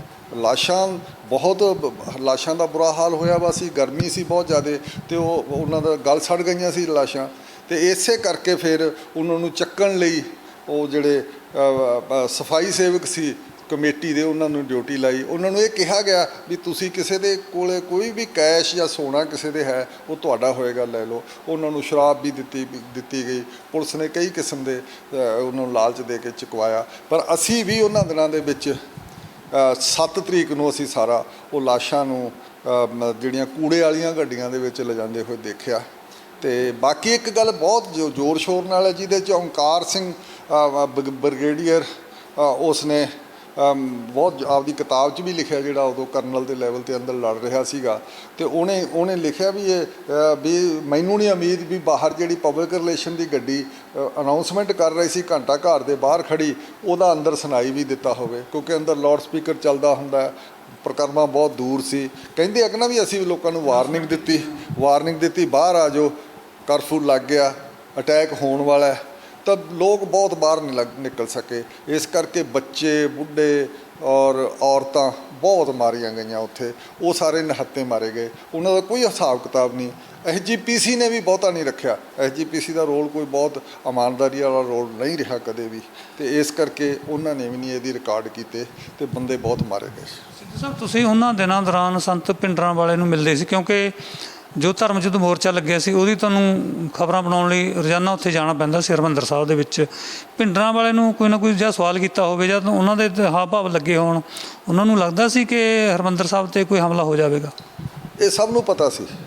ਉਹਨਾਂ ਨੂੰ ਤਾਂ ਕੀ ਪਤਾ ਹੋਣਾ ਸੀ। ਇੱਥੋਂ ਤੱਕ ਹੈ ਵੀ ਟੌੜੇ ਵਰਗਿਆਂ ਦੇ ਫਰਵਰੀ 'ਚ, ਇਹ ਜੂਨ 'ਚ ਹਮਲਾ ਹੋਇਆ, ਤੇ ਫਰਵਰੀ, ਮਾਰਚ, ਅਪ੍ਰੈਲ, 4 ਮਹੀਨੇ ਪਹਿਲਾਂ ਇਹ ਸਟੇਟਮੈਂਟ ਅਕਾਲੀ ਦਲ ਦੇ ਆਉਣ ਲੱਗ ਗਈਆਂ ਸੀ। ਪੰਜਾਬੀ ਟ੍ਰਿਬਿਊਨ ਦੇ ਵਿੱਚ ਫਰਵਰੀ ਮਹੀਨੇ ਦਾ ਐਡੀਟੋਰੀਅਲ ਲਿਖਿਆ ਗਿਆ ਪੰਜਾਬੀ ਟ੍ਰਿਬਿਊਨ ਨੇ, ਵੀ ਜਿਸ ਦਾ ਟੌੜਾ ਕਹਿ ਰਿਹਾ ਵੀ ਸਾਨੂੰ ਪਤਾ ਲੱਗ ਗਿਆ ਕਮਾਂਡੋ ਆ ਗਏ ਆ, ਕਮਾਂਡੋ ਅੰਦਰ ਭੇਜੇ ਜਾਣਗੇ ਫੜਨ ਲਈ। ਬਹੁਤ ਪਲਾਨਾਂ ਹੋਈਆਂ, ਕਮਾਂਡੋ ਵੀ ਅੰਦਰ ਜਾਣ ਦੀ ਪਲਾਨ ਸੀ ਸਾਰੀ, ਤੇ ਅਟੈਕ ਹੋ ਰਿਹਾ। ਅਟੈਕ ਦਾ ਤਾਂ ਬਿਲਕੁਲ ਪਤਾ ਲੱਗ ਗਿਆ ਸੀ, ਮਹੀਨਾ 2 ਮਹੀਨੇ ਪਹਿਲਾਂ ਸਭ ਨੂੰ ਪਤਾ ਸੀ ਅਟੈਕ ਹੋਣ ਵਾਲਾ। ਅਟੈਕ ਵਾਲੇ ਦਿਨ ਕਰਫਿਊ ਲੱਗਣ ਤੱਕ ਸਾਨੂੰ ਪਤਾ ਲੱਗ ਗਿਆ। ਸਾਡੀ ਜਿਹੜੀ ਮੁਲਾਕਾਤ ਹੋਈ ਹੈ, ਪੱਤਰਕਾਰ ਮੇਰੇ ਇਕੱਲੇ ਦੀ ਨਹੀਂ, 4-5 ਪੱਤਰਕਾਰਾਂ ਦੇ ਜਿਹੜੇ ਲੋਕਲ ਅਸੀਂ ਕੰਮ ਕਰਦੇ ਸੀ, ਅਸੀਂ ਸੰਤ ਨੂੰ 3 ਤਰੀਕ ਨੂੰ 3-3:30 ਵਜੇ ਤੱਕ ਮਿਲ ਕੇ ਆਏ ਹਾਂ। 1-1.5 ਵਜੇ ਗਏ, ਅੱਧਾ ਪੌਣਾ ਘੰਟਾ ਗਏ ਆ। ਕੋਈ ਗੱਲਬਾਤ ਨਹੀਂ ਹੋ ਸਕਦੀ ਸੀ। ਉਹ ਅਕਾਲ ਤਖਤ ਦੇ ਉੱਤੇ ਬਿਜਲੀ ਕੱਟੀ ਹੋਈ ਸੀ, ਪਾਣੀ ਕੱਟਿਆ ਹੋਇਆ ਸੀਗਾ, ਤੇ ਅਸੀਂ ਉਹਦੀਆਂ ਭੀੜੀਆਂ ਜੀਆਂ ਪੌੜੀਆਂ ਸੀ, ਉਹਦੇ 'ਚ ਰੱਸਾ ਲੱਗਿਆ ਹੁੰਦਾ ਸੀ ਪਾਸੇ ਤੋਂ, ਅਸੀਂ ਰੱਸੇ ਨੂੰ ਫੜ ਕੇ ਸਾਰੇ ਜਾਂਦੇ ਰਹੇ ਹਾਂ। ਉੱਪਰ ਚੜ੍ਹੇ ਆ, ਉੱਥੇ ਛੋਟੇ ਜਿਹੇ ਕਮਰੇ ਦੇ ਵਿੱਚ ਸੰਤ ਬੈਠਾ ਸੀ, ਉਹਦੇ ਫਤੂਈ ਪਾਈ ਸੀ, ਗਰਮੀ ਬਹੁਤ ਜ਼ਿਆਦਾ ਸੀਗੀ, ਤੇ ਕੋਈ ਸਾਰਾ ਪੱਖੇ ਪੁੱਖੇ ਹੈ ਨਹੀਂ ਸੀਗੇ। ਤਾਂ ਇੱਥੇ ਫਿਰ ਬਸ ਉਹਨੇ ਸੰਤ ਨੇ ਕਿਹਾ ਵੀ ਹੁਣ ਤਾਂ ਅਸੀਂ ਸ਼ਹੀਦੀਆਂ ਪਾਉਣ ਜਾ ਰਹੇ ਹਾਂ। ਸਾਨੂੰ ਵੀ ਲੱਗ ਰਿਹਾ ਸੀ ਆ ਸਾਹਮਣੇ ਬੈਠੇ ਜਿਨ੍ਹਾਂ ਨੂੰ ਅਸੀਂ ਰੋਜ਼ ਮਿਲਦੇ ਹੁੰਦੇ ਸੀਗੇ, ਜਿਹੜੇ ਉਹਦੇ ਨੇੜੇ ਦੇ ਬੰਦੇ ਨਾਲ ਬੈਠੇ ਸੀਗੇ, ਵੀ ਇਹਨਾਂ ਨੂੰ ਹੁਣ ਇਸ ਤੋਂ ਬਾਅਦ ਤਾਂ ਅਸੀਂ ਮਿਲਣਾ ਨਹੀਂ। ਸਾਨੂੰ ਇਸ ਗੱਲ ਦਾ ਅਹਿਸਾਸ ਹੋ ਗਿਆ ਸੀਗਾ, ਵੀ ਉਹਨਾਂ ਨੂੰ ਵੀ ਅਹਿਸਾਸ ਸੀ ਵੀ ਅਸੀਂ ਜਿਵੇਂ ਕਿਸੇ ਨੂੰ ਕੁਛ ਖਾਸ ਕਿਸੇ ਪਤਾ ਹੋਵੇ ਵੀ ਇਦੋਂ ਪਿੱਛੋਂ ਅਸੀਂ ਮਿਲਣਾ ਨਹੀਂ, ਜਾਂ ਕੋਈ ਮਰਨ ਜਾ ਰਿਹਾ ਜਾਂ ਸ਼ਹੀਦੀ ਪਾਉਣ ਜਾ ਰਿਹਾ। ਇਸ ਕਿਸਮ ਦੇ ਮਾਹੌਲ ਦੇ ਵਿੱਚ ਅਸੀਂ ਇੱਕ ਦੂਜੇ ਨੂੰ ਮਿਲੇ। ਕੋਈ ਬਹੁਤੀਆਂ ਗੱਲਾਂ ਨਹੀਂ ਹੋਈਆਂ, ਬਸ ਸੰਤ ਨੇ ਇਹੀ ਕਿਹਾ ਵੀ ਆਹ ਦੇਖ ਲਓ, ਕਹਿੰਦੇ ਸੀ ਲੌਂਗੋਵਾਲ ਜਾਂ ਉੱਧਰਲੇ ਪਾਸੇ ਕਿਹਾ ਜਾਂਦਾ ਹੁੰਦਾ ਸੀ ਵੀ ਹਿੰਦੂ ਵੱਡਾ ਭਰਾ ਹੈ, ਹਿੰਦੂ ਵੱਡੇ ਭਰਾ ਦੇ ਹੱਥ ਦੇਖ ਲਓ। ਹੁਣ ਬਸ ਉਹ ਇੰਨਾ ਕੁ ਕਿਹਾ, ਕਿਸੇ ਨੇ ਕਿਸੇ ਨੂੰ ਕੋਈ ਗਾਲ ਨਹੀਂ ਕੱਢੀ, ਬੁਰਾ ਨਹੀਂ ਕੀਤਾ। ਮਾਹੌਲ ਹੀ ਇਸ ਕਿਸਮ ਦਾ ਟੈਂਸ ਸੀ ਸਾਰਾ। ਉਦੋਂ ਜਦੋਂ ਫਿਰ ਫੌਜ ਤੁਸੀਂ ਕਹਿ ਰਹੇ ਹੋ ਪਹਿਲਾਂ ਉੱਥੇ ਆਲੇ ਦੁਆਲੇ ਲੱਗ ਚੁੱਕੀ ਸੀ, ਤੁਹਾਨੂੰ ਫਿਰ ਕਿਵੇਂ ਜਾਣ ਦਿੱਤਾ ਅੰਦਰ 3 ਤਰੀਕ ਨੂੰ? ਅਸੀਂ 3 ਤਰੀਕ ਨੂੰ ਸਾਡੇ ਕੋਲ ਪਾਸ ਸੀ, ਅਸੀਂ ਪਾਸ ਨਾਲ ਗਏ ਸੀਗੇ। ਹਜੇ ਕਰਫਿਊ ਲੱਗਣ ਤੋਂ ਅਸੀਂ ਕਰਫਿਊ ਪਾਸ ਨਾਲ ਗਏ ਸੀ। ਕਰਫਿਊ ਤਾਂ ਸ਼ਾਮ ਨੂੰ ਲੱਗਿਆ, ਕਰਫਿਊ ਵਿੱਚ ਕੁਝ ਢਿੱਲ ਵੀ ਦਿੱਤੀ ਸੀ, ਅਸੀਂ ਆ ਗਏ ਸੀ ਸਾਰੇ। ਬਾਕੀ ਸਾਡੇ ਪੱਤਰਕਾਰਾਂ ਕੋਲੇ ਕਰਫਿਊ ਪਾਸ ਕਰਕੇ ਅਸੀਂ ਸਾਰੇ ਗਏ। ਫੌਜ ਫਿਰ ਕਦੋਂ ਤੱਕ ਪਹੁੰਚਦੀ ਹੈ ਹਰਿਮੰਦਰ ਸਾਹਿਬ ਦੇ ਦੁਆਲੇ 'ਚ ਤੇ ਜਾਂ ਪੂਰੇ ਸ਼ਹਿਰ ਦੇ ਵਿੱਚ, ਤੇ ਕਿੰਨੀ ਕੁ ਗਿਣਤੀ ਹੋਏਗੀ ਫੌਜ ਦੀ? ਦੇਖੋ, ਹਫ਼ਤਾ ਪਹਿਲਾਂ ਮੇਰਠ ਤੋਂ ਪਹਿਲਾਂ ਜਦੋਂ ਫੌਜ ਇੱਥੋਂ ਮੇਰਠ ਤੋਂ ਕੂਚ ਕੀਤੀ ਹੈ ਜ਼ਿਆਦਾ ਬਰਾੜ ਦੇ ਨਾਲ ਸਾਰਾ, ਉਹ 5-6 ਦਿਨ ਪਹਿਲਾਂ ਅਟੈਕ ਕਰਨ ਤੋਂ ਪਹਿਲਾਂ ਸ਼ੁਰੂ ਹੋ ਗਈ ਸੀ। ਲੋਕਾਂ ਨੂੰ ਪਤਾ ਲੱਗ ਗਿਆ ਸੀ ਪਾਸੇ ਅਸੀਂ ਆ ਰਹੀ ਸੀ, ਮੈਸੇਜ ਆਉਣ ਲੱਗ ਗਏ ਸੀ ਸਾਰੇ। ਫੌਜ ਦੇ ਵਿੱਚ ਵੀ ਸੰਤ ਦੇ ਕੁਝ ਸੈੱਲ ਸੀਗੇ, ਪਤਾ ਸੀ ਸਾਰਿਆਂ ਨੂੰ, ਸਾਨੂੰ ਵੀ ਪਤਾ ਸੀ ਪੱਤਰਕਾਰਾਂ ਨੂੰ ਵੀ ਹੁਣ ਹਮਲਾ ਹੋਣ ਵਾਲਾ, ਤੇ ਕਿਸੇ ਨੂੰ ਇਹ ਹੈ ਨਹੀਂ ਸੀ ਲੁਕਿਆ ਸ਼ਾਇਦ। ਸਾਨੂੰ ਮਹੀਨਾ, 1.5 ਮਹੀਨਾ, 2 ਮਹੀਨੇ ਪਹਿਲਾਂ ਸੀ ਵੀ ਜਦੋਂ ਫਰਵਰੀ ਦੀਆਂ ਆਪਸ ਵਿੱਚ ਦੀ 3 ਤਰੀਕ ਮੀਟਿੰਗਾਂ ਵਿੱਚ ਕੋਈ ਫੈਸਲਾ ਨਹੀਂ ਸੀ ਹੋਇਆ, ਉਦੋਂ ਪਤਾ ਲੱਗ ਗਿਆ ਸੀ ਵੀ ਹੁਣ ਇਹ ਬਸ ਹੁਣ ਸਿਰੇ ਤੇ ਜਾ ਰਹੀ ਹੈ ਗੱਲਬਾਤ, ਤੇ ਹੁਣ ਲੜਾਈ ਹੋ ਰਹੀ ਹੈ। ਬਾਕੀ ਇਹ ਖਬਰਾਂ ਵੀ ਲੋਕਾਂ ਕੋਲੇ ਪਹੁੰਚ ਗਈਆਂ ਸੀ, ਤੇ ਸਾਡੇ 'ਚੋਂ ਇੱਕ ਪੱਤਰਕਾਰ ਦਾ ਹਿਮਾਚਲ ਦਾ ਰਹਿਣ ਵਾਲਾ ਸੀ, ਉਹਦਾ ਭਰਾ ਕਜ਼ਨ ਬ੍ਰਦਰ ਉਹਦਾ ਫੌਜ 'ਚ ਸੀ, ਉਹਦੀ ਡਿਊਟੀ ਚਕਰੌਤੇ ਲੱਗੀ ਸੀ। ਚਕਰੌਤੇ 6 ਮਹੀਨੇ ਪਹਿਲਾਂ ਹੀ ਮਾਡਲ ਬਣਾ ਕੇ ਪਹਾੜਾਂ 'ਚ ਹਿਮਾਚਲ ਪ੍ਰਦੇਸ਼ ਉੱਥੇ ਉੱਤਰਾਖੰਡ ਦੇ ਵਿੱਚ ਐਕਸਰਸਾਈਜ਼ ਹੋ ਰਹੀ ਸੀ ਸਾਰੀ। ਉਹ ਫਿਰ ਘਰ ਗਿਆ, ਤੇ ਉਹਨੂੰ ਉਹਦੇ ਭਰਾ ਨੇ ਦੱਸਿਆ ਕਿ ਛੁੱਟੀ ਆਇਆ, ਮਿਲ ਗਿਆ, ਤੇ ਉਹਨੇ ਖਬਰ ਵੀ ਲਾਈ। ਔਰ ਖਬਰ ਦਾ ਕਿਸੇ ਨੇ ਧਿਆਨ ਨਹੀਂ ਦਿੱਤਾ, ਹਿੰਦੀ ਦੇ ਅਖਬਾਰ 'ਚ ਖਬਰ ਲੱਗੀ ਸੀ ਉਹਨਾਂ ਦਿਨਾਂ ਵਿੱਚ। ਪਤਾ ਸਭ ਨੂੰ ਸੀਗਾ ਸਾਰਾ, ਕਿਉਂਕਿ ਮਾਹੌਲ ਜਿੱਧਰ ਨੂੰ ਬਣਨ ਜਾ ਰਿਹਾ ਸੀ। ਇਹ ਨਹੀਂ ਸੀ ਪਤਾ ਫੌਜ ਨੂੰ ਵੀ ਅਸੀਂ ਐਡੀ ਛੇਤੀ ਸਾਰਾ ਕੁਝ ਮੁਕਾ ਦਿਆਂਗੇ। ਬਸ ਇੱਕੋ ਹੀ ਭੁਲੇਖਾ ਸੀ ਸਾਰਾ, ਬਾਕੀ ਲੋਕਾਂ ਨੂੰ ਸਭ ਪਤਾ ਸੀ ਕੀ ਹੋਇਆ। ਕਿਹੜੀ ਤਰੀਕ ਨੂੰ ਪੈਂਦਾ ਹਰਿਮੰਦਰ ਸਾਹਿਬ ਨੂੰ, ਤੇ ਕਰਫਿਊ ਦੀ ਅਨਾਉਂਸਮੈਂਟ ਕਦੋਂ ਹੁੰਦੀ ਹੈ? ਘੇਰੇ ਦੇ ਪਹਿਲਾਂ ਇੱਕ ਟੈਸਟ ਫਾਇਰ ਹੋਇਆ ਸੀ ਜੂਨ 1 ਨੂੰ। ਜੂਨ ਪਹਿਲੀ ਨੂੰ ਟੈਸਟ ਫਾਇਰ ਜਿਹੜਾ ਹੋਇਆ ਫੌਜ ਨੇ ਨਹੀਂ ਕੀਤਾ, CRP ਨੇ ਕੀਤਾ। 7 ਘੰਟੇ ਟੈਸਟ ਫਾਇਰ ਹੋਇਆ ਸੀ ਉਹਦੇ 'ਚ। ਨਾ ਸਿੱਧੀ ਗੋਲੀ ਆ ਦਰਬਾਰ ਸਾਹਿਬ ਤੇ ਉੱਤੇ ਗੋਲੀਆਂ ਲੱਗੀਆਂ ਸੀ। ਉਹਦੇ ਵਿੱਚ 10-12 ਬੰਦੇ ਮਰ ਗਏ ਸੀ ਔਰ ਕਾਫੀ ਇੱਕ ਬੱਬਰਾਂ ਦਾ ਬੰਦਾ ਹੁੰਦਾ ਸੀ, ਉਹ ਵੀ ਸਭ ਤੋਂ ਪਹਿਲਾਂ ਸਿੰਘ ਬੱਬਰਾਂ ਦਾ ਮਾਰਿਆ ਗਿਆ। ਤੇ ਉਦੋਂ ਪਿੱਛੋਂ ਫਿਰ ਜ਼ਖਮੀ ਕਾਫੀ ਹੋਏ ਸੀ। ਤੇ ਫਿਰ 2 ਤਰੀਕ ਨੂੰ ਅਸੀਂ ਗਏ ਤਾਂ ਸਾਰਾ ਅਸੀਂ ਦੇਖਿਆ ਸੀ ਕਿਸ ਤਰੀਕੇ ਨਾਲ ਵੱਡੇ ਵੱਡੇ ਫਾਇਰ ਲੱਗੇ ਹੋਏ ਆ ਸਾਰੇ ਪ੍ਰਕਰਮਾਂ ਦੇ ਵਿੱਚ। ਇੱਕ ਥਾਂ ਅਸੀਂ ਬੜੇ ਹੈਰਾਨ ਸੀਗੇ ਵੀ ਕਾਫੀ ਵੱਡਾ ਥੰਮ ਦੇ ਵਿੱਚੋਂ ਕਾਫੀ ਵੱਡਾ ਉਹਦੇ 'ਚ ਰੌਕ ਹੈ, ਉਹਦਾ ਥੰਮ ਦਾ ਟੁਕੜਾ ਉਹ ਟੁੱਟ ਕੇ ਡਿੱਗਿਆ ਹੋਇਆ ਸੀ। ਤੇ ਅਸੀਂ ਦੇਖਿਆ ਸੀ ਸਾਰਿਆਂ ਨੇ ਵੀ ਇਹ ਕਿੱਡਾ ਕੁ ਵੱਡਾ ਫਾਇਰ ਕੀਤਾ ਹੋਵੇ। ਅਸੀਂ ਫਿਰ ਦੂਜੇ ਦਿਨ ਅਸੀਂ ਅੱਗੇ ਨਹੀਂ ਗਏ, ਅਸੀਂ ਜਾ ਹੀ ਰਹੇ ਸੀ, ਸਾਨੂੰ ਪਤਾ ਲੱਗ ਗਿਆ CRP ਦਾ ਫਾਇਰ ਹੋਣ ਲੱਗ ਗਿਆ। ਤੇ ਅਸੀਂ ਫਿਰ ਉਹ ਫਾਇਰ ਹੋਣ ਤੋਂ ਬਾਅਦ ਅੰਦਰ ਗਏ ਹਾਂ। ਜ਼ਖਮੀਆਂ ਨੂੰ ਵੀ ਕੋਈ ਲੈ ਕੇ ਨਹੀਂ ਗਿਆ ਉੱਥੋਂ ਉਦੋਂ ਬਾਅਦ ਤੱਕ, ਪਰ ਲੇਟ ਕਿਤੇ ਰਾਤ ਨੂੰ ਲੈ ਕੇ ਗਏ ਆ। ਉਹ ਇੱਕ ਟੈਸਟ ਫਾਇਰ ਸੀ, ਪਰ ਅੰਦਰੋਂ ਫਿਰ ਸੰਤ ਦੀ ਸਟ੍ਰੈਟਜੀ ਸੀ। ਮੋਰਚਿਆਂ ਦਾ ਤਾਂ ਕੀ ਪਤਾ ਲੱਗਣ ਦੇਣਾ ਸੀਗਾ, ਸੰਤ ਦੀ ਸਟ੍ਰੈਟਜੀ ਸੀ ਵੀ ਅੰਦਰੋਂ ਕੋਈ ਮੋੜਵਾਂ ਵਾਰ ਨਹੀਂ ਕੀਤਾ, ਕੋਈ ਮੋੜਵਾਂ ਫਾਇਰ ਨਹੀਂ ਕੀਤਾ। ਜੇ ਫਾਇਰ ਦਾ ਪਤਾ ਲੱਗ ਜਾਂਦਾ ਫਲਾਣੇ ਥਾਂ ਤੋਂ ਫਾਇਰ ਆਉਂਦਾ, ਫਿਰ ਫੌਜ ਆ ਕੇ ਉੱਥੇ ਅਟੈਕ ਕਰਦੀ, ਉਹਨੇ ਕਮਾਂਡੋ ਅਟੈਕ ਕਰਦੇ ਜਾਂ ਬਾਹਰੋਂ ਅਟੈਕ ਵੀ ਉਸੇ ਥਾਂ 'ਤੇ ਪਹੁੰਚਾਇਆ ਜਾਂਦਾ। ਇਹ ਉਹਨਾਂ ਨੇ ਬਿਲਕੁਲ ਨਹੀਂ, ਅੰਦਰੋਂ ਕੋਈ ਪਤਾ ਹੀ ਨਹੀਂ ਲੱਗਣ ਦਿੱਤਾ। ਅਕਾਲ ਤਖਤ ਤੋਂ ਕੋਈ ਫਾਇਰ ਨਹੀਂ ਆਇਆ। ਇਸ ਕਰਕੇ ਬਾਕੀ ਜਿਹੜਾ ਅਸੀਂ ਇਹ ਸਾਰੀ ਲੜਾਈ ਦਾ ਸੀਨ ਹੈ, ਉਹ ਮੈਂ ਗ੍ਰੀਨ ਐਵਨਿਊ 'ਚ ਰਹਿੰਦਾ ਸੀ ਤੇ ਗ੍ਰੀਨ ਐਵਨਿਊ ਦੀ ਮੈਂ ਛੱਤ ਤੋਂ ਸਾਰਾ ਦੇਖਿਆ। ਤੇ ਬਿਲਕੁਲ ਜਦੋਂ ਪਹਿਲਾਂ ਇੱਕ ਇਸ ਕਿਸਮ ਦੇ ਗੋਲੇ ਛੱਡੇ ਜਾਂਦੇ ਸੀ ਜਿਹਦੇ ਨਾਲ ਸਮਾਨ ਸਾਰਾ ਦਰਬਾਰ ਸਾਹਿਬ 'ਤੇ ਲਾਲ ਹੋ ਜਾਂਦਾ ਸੀ, ਉਦੋਂ ਪਿੱਛੋਂ ਤਾੜ ਕਰਦੇ ਤੋਪਾਂ ਦੇ ਫਾਇਰ ਜਾਂਦੇ ਹੁੰਦੇ ਸੀਗੇ। ਉਹ ਸਾਰਾ ਸਾਨੂੰ ਸਭ ਨੂੰ, ਸਾਰੇ ਸ਼ਹਿਰ ਨੂੰ ਸੁਣਾਈ ਦਿੰਦਾ ਹੁੰਦਾ ਸੀ। ਤੇ ਸਾਰੀ ਰਾਤ ਜਿਹੜੀ ਅਸੀਂ 5 ਦੀ ਰਾਤ ਨੂੰ ਤਾਂ ਅਸੀਂ ਸਾਰੀ ਰਾਤ ਦੇਖਦੇ ਰਹੇ, 6 ਵੀ 2 ਰਾਤਾਂ ਅਸੀਂ ਸਾਰਾ ਕੁਝ ਦੇਖਦੇ ਰਹੇ ਵੀ ਕਿਸ ਤਰੀਕੇ ਦੀ ਸਾਰੀ ਲੜਾਈ ਹੋ ਰਹੀ ਹੈ। ਮੈਂ ਸੀ, ਮੇਰੇ ਨਾਲ ਬਰਮ ਚਲਾਨੀ ਸੀਗਾ ਤੇ ਬਰਮ ਚਲਾਨੀ ਵੀ ਮੇਰੇ ਕੋਲ ਠਹਿਰਿਆ ਸੀ। ਅਸੀਂ ਦੋਨੋਂ, ਬਰਮ ਚਲਾਨੀ ਐਸੋਸੀਏਟਡ ਪ੍ਰੈਸ ਆਫ ਅਮਰੀਕਾ ਦੀ ਸੀਗੀ, ਉਹਦਾ ਸੀਗਾ ਸਾਰਾ ਸੀਗਾ ਪੱਤਰਕਾਰ, ਉਹ ਮੇਰੇ ਕੋਲ ਰੁਕਿਆ ਹੋਇਆ ਸੀ। ਉਹ ਛੁਪ ਕੇ ਮੇਰੇ ਕੋਲ ਰੁਕ ਗਿਆ ਸੀ। ਉਹੀ ਬੰਦਾ ਜਿਹਨੇ ਸਭ ਤੋਂ ਪਹਿਲਾਂ ਜਾ ਕੇ ਖਬਰ ਦਿੱਤੀ, ਸ਼ਿਮਲੇ ਤੋਂ ਦਿੱਤੀ। ਇੱਥੇ ਤਾਂ ਸਾਰਾ ਕੁਝ ਬੰਦ ਸੀ, ਸੈਂਸਰਸ਼ਿਪ ਲੱਗਿਆ ਸੀਗਾ, ਖਬਰਾਂ ਕਿਤੇ ਜਾਂਦੀਆਂ ਨਹੀਂ ਸੀ। ਉਹਨੇ ਫਿਰ ਸਭ ਤੋਂ ਪਹਿਲਾਂ ਹਿਮਾਚਲ ਵਿੱਚ ਦੀ ਜਾ ਕੇ ਸ਼ਿਮਲੇ ਪਹੁੰਚਿਆ। ਸ਼ਿਮਲੇ ਤੋਂ ਫਿਰ ਉਹਨੇ ਅਮਰੀਕਾ ਵਿੱਚ ਦਿੱਤੀ, ਪਹਿਲੀ ਖਬਰ ਦਿੱਤੀ ਐਸੋਸੀਏਟਡ ਪ੍ਰੈਸ ਨੂੰ, AP ਦੀ ਖਬਰ 'ਚ ਉਹਨੇ ਪਹਿਲੇ ਕਿਹਾ ਵੀ ਘੱਟੋ ਘੱਟ 1200 ਬੰਦਾ ਮਾਰਿਆ ਗਿਆ, ਪਹਿਲੀ ਉਹ ਡਿਸਪੈਚ ਵਿੱਚ ਕਿਹਾ। ਫਿਰ ਉਹਨੇ ਕਿਹਾ ਵੀ ਨਹੀਂ ਜ਼ਿਆਦਾ ਮਾਰਿਆ ਗਿਆ। ਉਹਨੇ ਪਹਿਲੀ ਵਾਰ ਉੱਥੇ ਖਬਰ ਦਿੱਤੀ ਕਿਉਂਕਿ ਰਸਤੇ 'ਚ ਉਹਨੂੰ ਡਾਕਟਰ ਮਿਲ ਗਏ ਸੀ ਜਿਹੜੇ ਪੋਸਟਮਾਰਟਮ ਜਲੰਧਰ ਕਰਕੇ ਆਏ ਸੀ। ਉਹਨਾਂ ਨੇ ਕੁਝ ਫੋਟੋਸਟੇਟ ਕਾਪੀਆਂ ਦੇ ਦਿੱਤੀਆਂ ਜਿਹਦੇ ਵਿੱਚ ਹੱਥ ਬੰਨ੍ਹ ਕੇ ਪਿੱਛੇ ਮਾਰੇ ਸੀ, ਉਹ ਰਿਪੋਰਟਾਂ ਵੀ ਲੈ ਗਿਆ ਸੀ। ਉਹ ਪਹਿਲੀ ਖਬਰ ਜਦੋਂ ਗਈ ਹੈ ਤਾਂ ਸਰਕਾਰ ਬੜੀ ਔਖੀ ਸੀ ਵੀ ਇਹ ਖਬਰ ਕਿਵੇਂ ਲੱਗ ਗਈ ਸਾਰੀ। ਅਮਰੀਕਾ ਤੋਂ ਲੱਗੀ ਤਾਂ ਫਿਰ ਵਾਸ਼ਿੰਗਟਨ ਪੋਸਟ ਤੇ ਉਹ ਸਾਰੇ ਲੰਡਨ ਟਾਈਮਜ਼, ਉਹ ਵੱਡੇ ਵੱਡੇ ਪੇਪਰਾਂ 'ਚ ਬਾਹਰ ਲੱਗੀ। ਸਾਡੇ ਇੰਡੀਅਨ ਪ੍ਰੈਸ 'ਚ ਨਹੀਂ ਸੀ ਅਜੇ ਤੱਕ ਲੱਗੀ। ਤਾਂ ਉਹ ਖਬਰ 11-12 ਤਰੀਕ ਨੂੰ ਜਾ ਕੇ ਲੱਗੀ ਆ ਸਾਰੀ। ਸਭ ਲੜਾਈ ਜਦੋਂ ਫੌਜ ਨੇ ਕੀਤੀ, ਕਿਹਾ ਜਾਂਦਾ ਕਿ ਫੌਜ 'ਤੇ ਅਚਾਨਕ ਗੋਲਾਬਾਰੀ ਹੋਈ, ਬਹੁਤ ਸਾਰੇ ਫੌਜੀ ਵੀ ਮਾਰੇ। ਉਹ ਕਿੰਨੀ ਕੁ ਗਿਣਤੀ 'ਚ ਹੈ, ਕੋਈ ਕਿਸੇ ਅੰਦਾਜ਼ਾ ਲਾਇਆ ਹੋ ਜਾਂ ਕੋਈ ਸੋਰਸਾਂ ਤੋਂ ਪਤਾ ਲੱਗਿਆ ਹੋ ਤੁਹਾਨੂੰ? ਦੇਖੋ, ਜੋ ਕਿਸੇ ਸੋਰਸ ਤੋਂ ਨਹੀਂ, ਇਹੀ ਤਾਂ ਹੈ ਵੀ ਹਜੇ ਤੱਕ ਸਾਰਾ ਕੁਝ ਡੀਕਲਾਸੀਫਾਈ ਨਹੀਂ ਕੀਤੀ ਇਨਫੋਰਮੇਸ਼ਨ ਇਹਨਾਂ ਨੇ। ਸੋਰਸਾਂ ਤੋਂ ਇਹ ਪਤਾ ਲੱਗਿਆ ਵੀ ਅਕਾਊਂਟਸ ਵਿੱਚ ਪੈਸੇ ਕਿੰਨੇ ਵੰਡੇ ਗਏ ਆ, ਕਿੰਨੇ ਪੈਸੇ ਭੇਜੇ ਗਏ ਆ, ਕਿੰਨਾ ਕੰਪਨਸੇਸ਼ਨ ਦਿੱਤਾ, ਇਹਨਾਂ ਤੋਂ ਥੋੜ੍ਹੇ ਜਿਹੇ ਲੋਕਾਂ ਨੇ ਅੰਦਾਜ਼ਾ ਲਾਇਆ। ਇਹਨਾਂ ਨੇ ਲਾਇਆ ਵੀ 600-700 ਬੰਦੇ ਤੱਕ ਨੂੰ ਕੋਈ ਜ਼ਖਮੀ ਹੋਇਆ, ਕੋਈ ਮਰਿਆ, ਇੰਨੇ ਕੁ ਬੰਦਿਆਂ ਨੂੰ ਦਿੱਤੇ ਗਏ ਆ। ਪਰ ਇਹਨਾਂ ਨੇ ਬਿਲਕੁਲ ਆਪ ਸਰਕਾਰੀ ਤੌਰ 'ਤੇ ਮੰਨਿਆ ਸੀ ਵੀ ਸਾਡੇ 80-88-100 ਦੇ ਨੇੜੇ ਤੇ 100-125 ਬੰਦਾ ਮਾਰਿਆ ਗਿਆ। 236 ਕੁਛ ਉਹਨਾਂ ਦੇ ਨਾਮ 'ਚ ਅੰਕੜਾ ਆਉਂਦਾ ਹੁੰਦਾ ਸੀ ਜ਼ਖਮੀ ਹੋਏ ਆ ਫੌਜੀ। ਤਾਂ ਇਹ ਇੰਨੇ ਕੋਈ ਸੀ। ਜਿਹੜੀ ਉਦੋਂ ਪਿੱਛੋਂ ਇੱਕ ਜਾਲੀ ਜਿਹੀਆਂ ਕਿਤਾਬਾਂ ਆਈਆਂ ਪੰਜਾਬੀ 'ਚ, ਉਹਦੇ 'ਚ ਕਿਹਾ ਵੀ 18,000 ਫੌਜੀ ਮਾਰਦਾ, ਉਹ ਸਾਰਾ ਗਲਤ ਹੈ। ਫੌਜੀ ਜਿਹੜਾ ਇੱਕ ਸਟੇਟਮੈਂਟ ਰਾਜੀਵ ਗਾਂਧੀ ਦੀ ਕੁਛ ਦੇਰ ਬਾਅਦ ਉਦੋਂ ਆਈ ਸੀ, ਉਹ ਕਹਿੰਦਾ ਸੀ 700 ਫੌਜੀ ਮਾਰਤੇ ਆ ਸਾਡੇ। ਇਹ ਉਹਨੇ ਕਿਸੇ ਪਬਲਿਕ ਸਟੇਟਮੈਂਟ ਵਿੱਚ ਕਿਸੇ ਪ੍ਰਸੰਗ 'ਚ ਦਿੱਤੀ ਸੀ। ਬਸ ਇਹ ਖਬਰਾਂ ਆਉਂਦੀਆਂ, ਅਸਲੀਅਤ ਦਾ ਬਿਲਕੁਲ ਨਹੀਂ ਪਤਾ।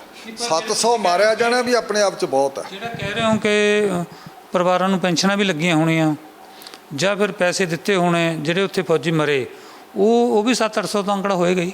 ਨਹੀਂ, ਇੰਨੇ ਕੁ ਸੀਗੇ, ਲੋਕ ਅੰਦਾਜ਼ਾ ਹੀ ਲਾਉਂਦੇ ਆ ਸਾਰਾ, ਕਿਉਂਕਿ ਕਿਸੇ ਨੇ ਇਕੱਠੇ ਨਹੀਂ ਕੀਤੇ ਇਸ ਲੈਵਲ 'ਤੇ, ਉਸ ਦੇ ਲੈਵਲ 'ਤੇ। ਇਹ SGPC ਦਾ ਫਰਜ਼ ਬਣਦਾ ਸੀ, SGPC ਨੇ ਨਹੀਂ ਕੀਤਾ ਸਾਰਾ ਕੁਝ। ਉੱਥੇ ਜਿਹੜੀ 3500 ਦੇ ਕਰੀਬ, ਜਿਹੜੀ 3000 ਦੇ ਕਰੀਬ ਸੰਗਤ ਵੀ ਉੱਥੇ ਮਾਰ ਦਿੱਤੀ ਗਈ ਸੀ, ਬੱਚੇ, ਬੁੱਢੇ, ਬਜ਼ੁਰਗ। ਫਿਰ ਇੱਕ ਹੋਰ ਆ ਰਿਹਾ ਕਿ ਜੋ ਉੱਥੇ ਪਰਿਵਾਰ ਰਹਿੰਦੇ ਸੀਗੇ SGPC ਦੇ ਮੁਲਾਜ਼ਮਾਂ ਦੇ, ਗ੍ਰੰਥੀਆਂ ਦੇ, ਸੇਵਾਦਾਰਾਂ ਦੇ, ਉਹਨਾਂ ਨੂੰ ਵੀ ਕਹਿੰਦੇ ਮੌਤ ਦੇ ਘਾਟ ਉਤਾਰਿਆ। ਉਹਨਾਂ 'ਚੋਂ ਮਾਰੇ ਵੀ ਗਏ ਕਾਫੀ। ਇਹਦੇ ਵਿੱਚ ਮੈਂ ਤੁਹਾਨੂੰ ਪਹਿਲਾਂ ਵੀ ਦੱਸਿਆ ਜਿਹੜੇ ਸ਼ਰਧਾਲੂ ਸੀਗੇ 3500 ਸੀ, ਇਹ ਕੋਈ 3500 ਕਹਿੰਦਾ, ਕੋਈ 5000 ਕਹਿੰਦਾ।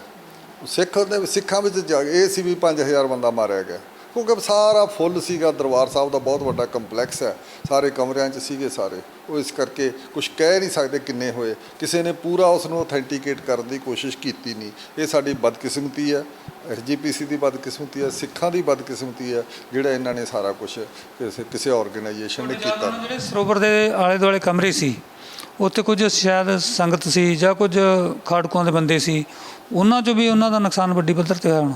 ਨਹੀਂ, ਉੱਥੋਂ ਨਿਕਲ ਗਏ ਸੀ ਸਾਰੇ। ਲੜਾਈ ਦੇ ਟਾਈਮ ਤੇ ਤਾਂ ਪਤਾ ਹੀ ਲੱਗ ਗਿਆ ਸੀ, ਖਾੜਕੂ ਤਾਂ ਜ਼ਿਆਦਾ ਲੜ ਰਹੇ ਸੀ ਜਾਂ ਨਿਕਲ ਗਏ ਸੀ ਬੰਦੇ ਉੱਥੋਂ। ਫਿਰ ਉੱਥੇ ਨਹੀਂ ਸੀ ਬੈਠੇ, ਉੱਥੇ ਤਾਂ ਸਿਰਫ ਸ਼ਰਧਾਲੂ ਤੇ ਆਮ ਬੰਦੇ ਹੀ ਫਸੇ ਆ, ਜਿਹੜੇ ਭੁਲੇਖੇ 'ਚ ਫਸੇ ਆ। ਜਿਵੇਂ ਮੈਂ ਇਹਨੂੰ ਆਪ, ਜਦੋਂ ਅਸੀਂ ਪ੍ਰੈਸ ਦੇ ਲੈਵਲ ਤੇ 4-5 ਜਣੇ ਮਿਲਣ ਜਾ ਰਹੇ ਆ, ਤਾਂ ਅਸੀਂ ਜੋੜਾ ਘਰ 'ਚ ਜੁੱਤੀਆਂ ਲੈ ਰਹੇ ਸੀ, ਜੋੜੇ ਲੈ ਰਹੇ ਸੀ।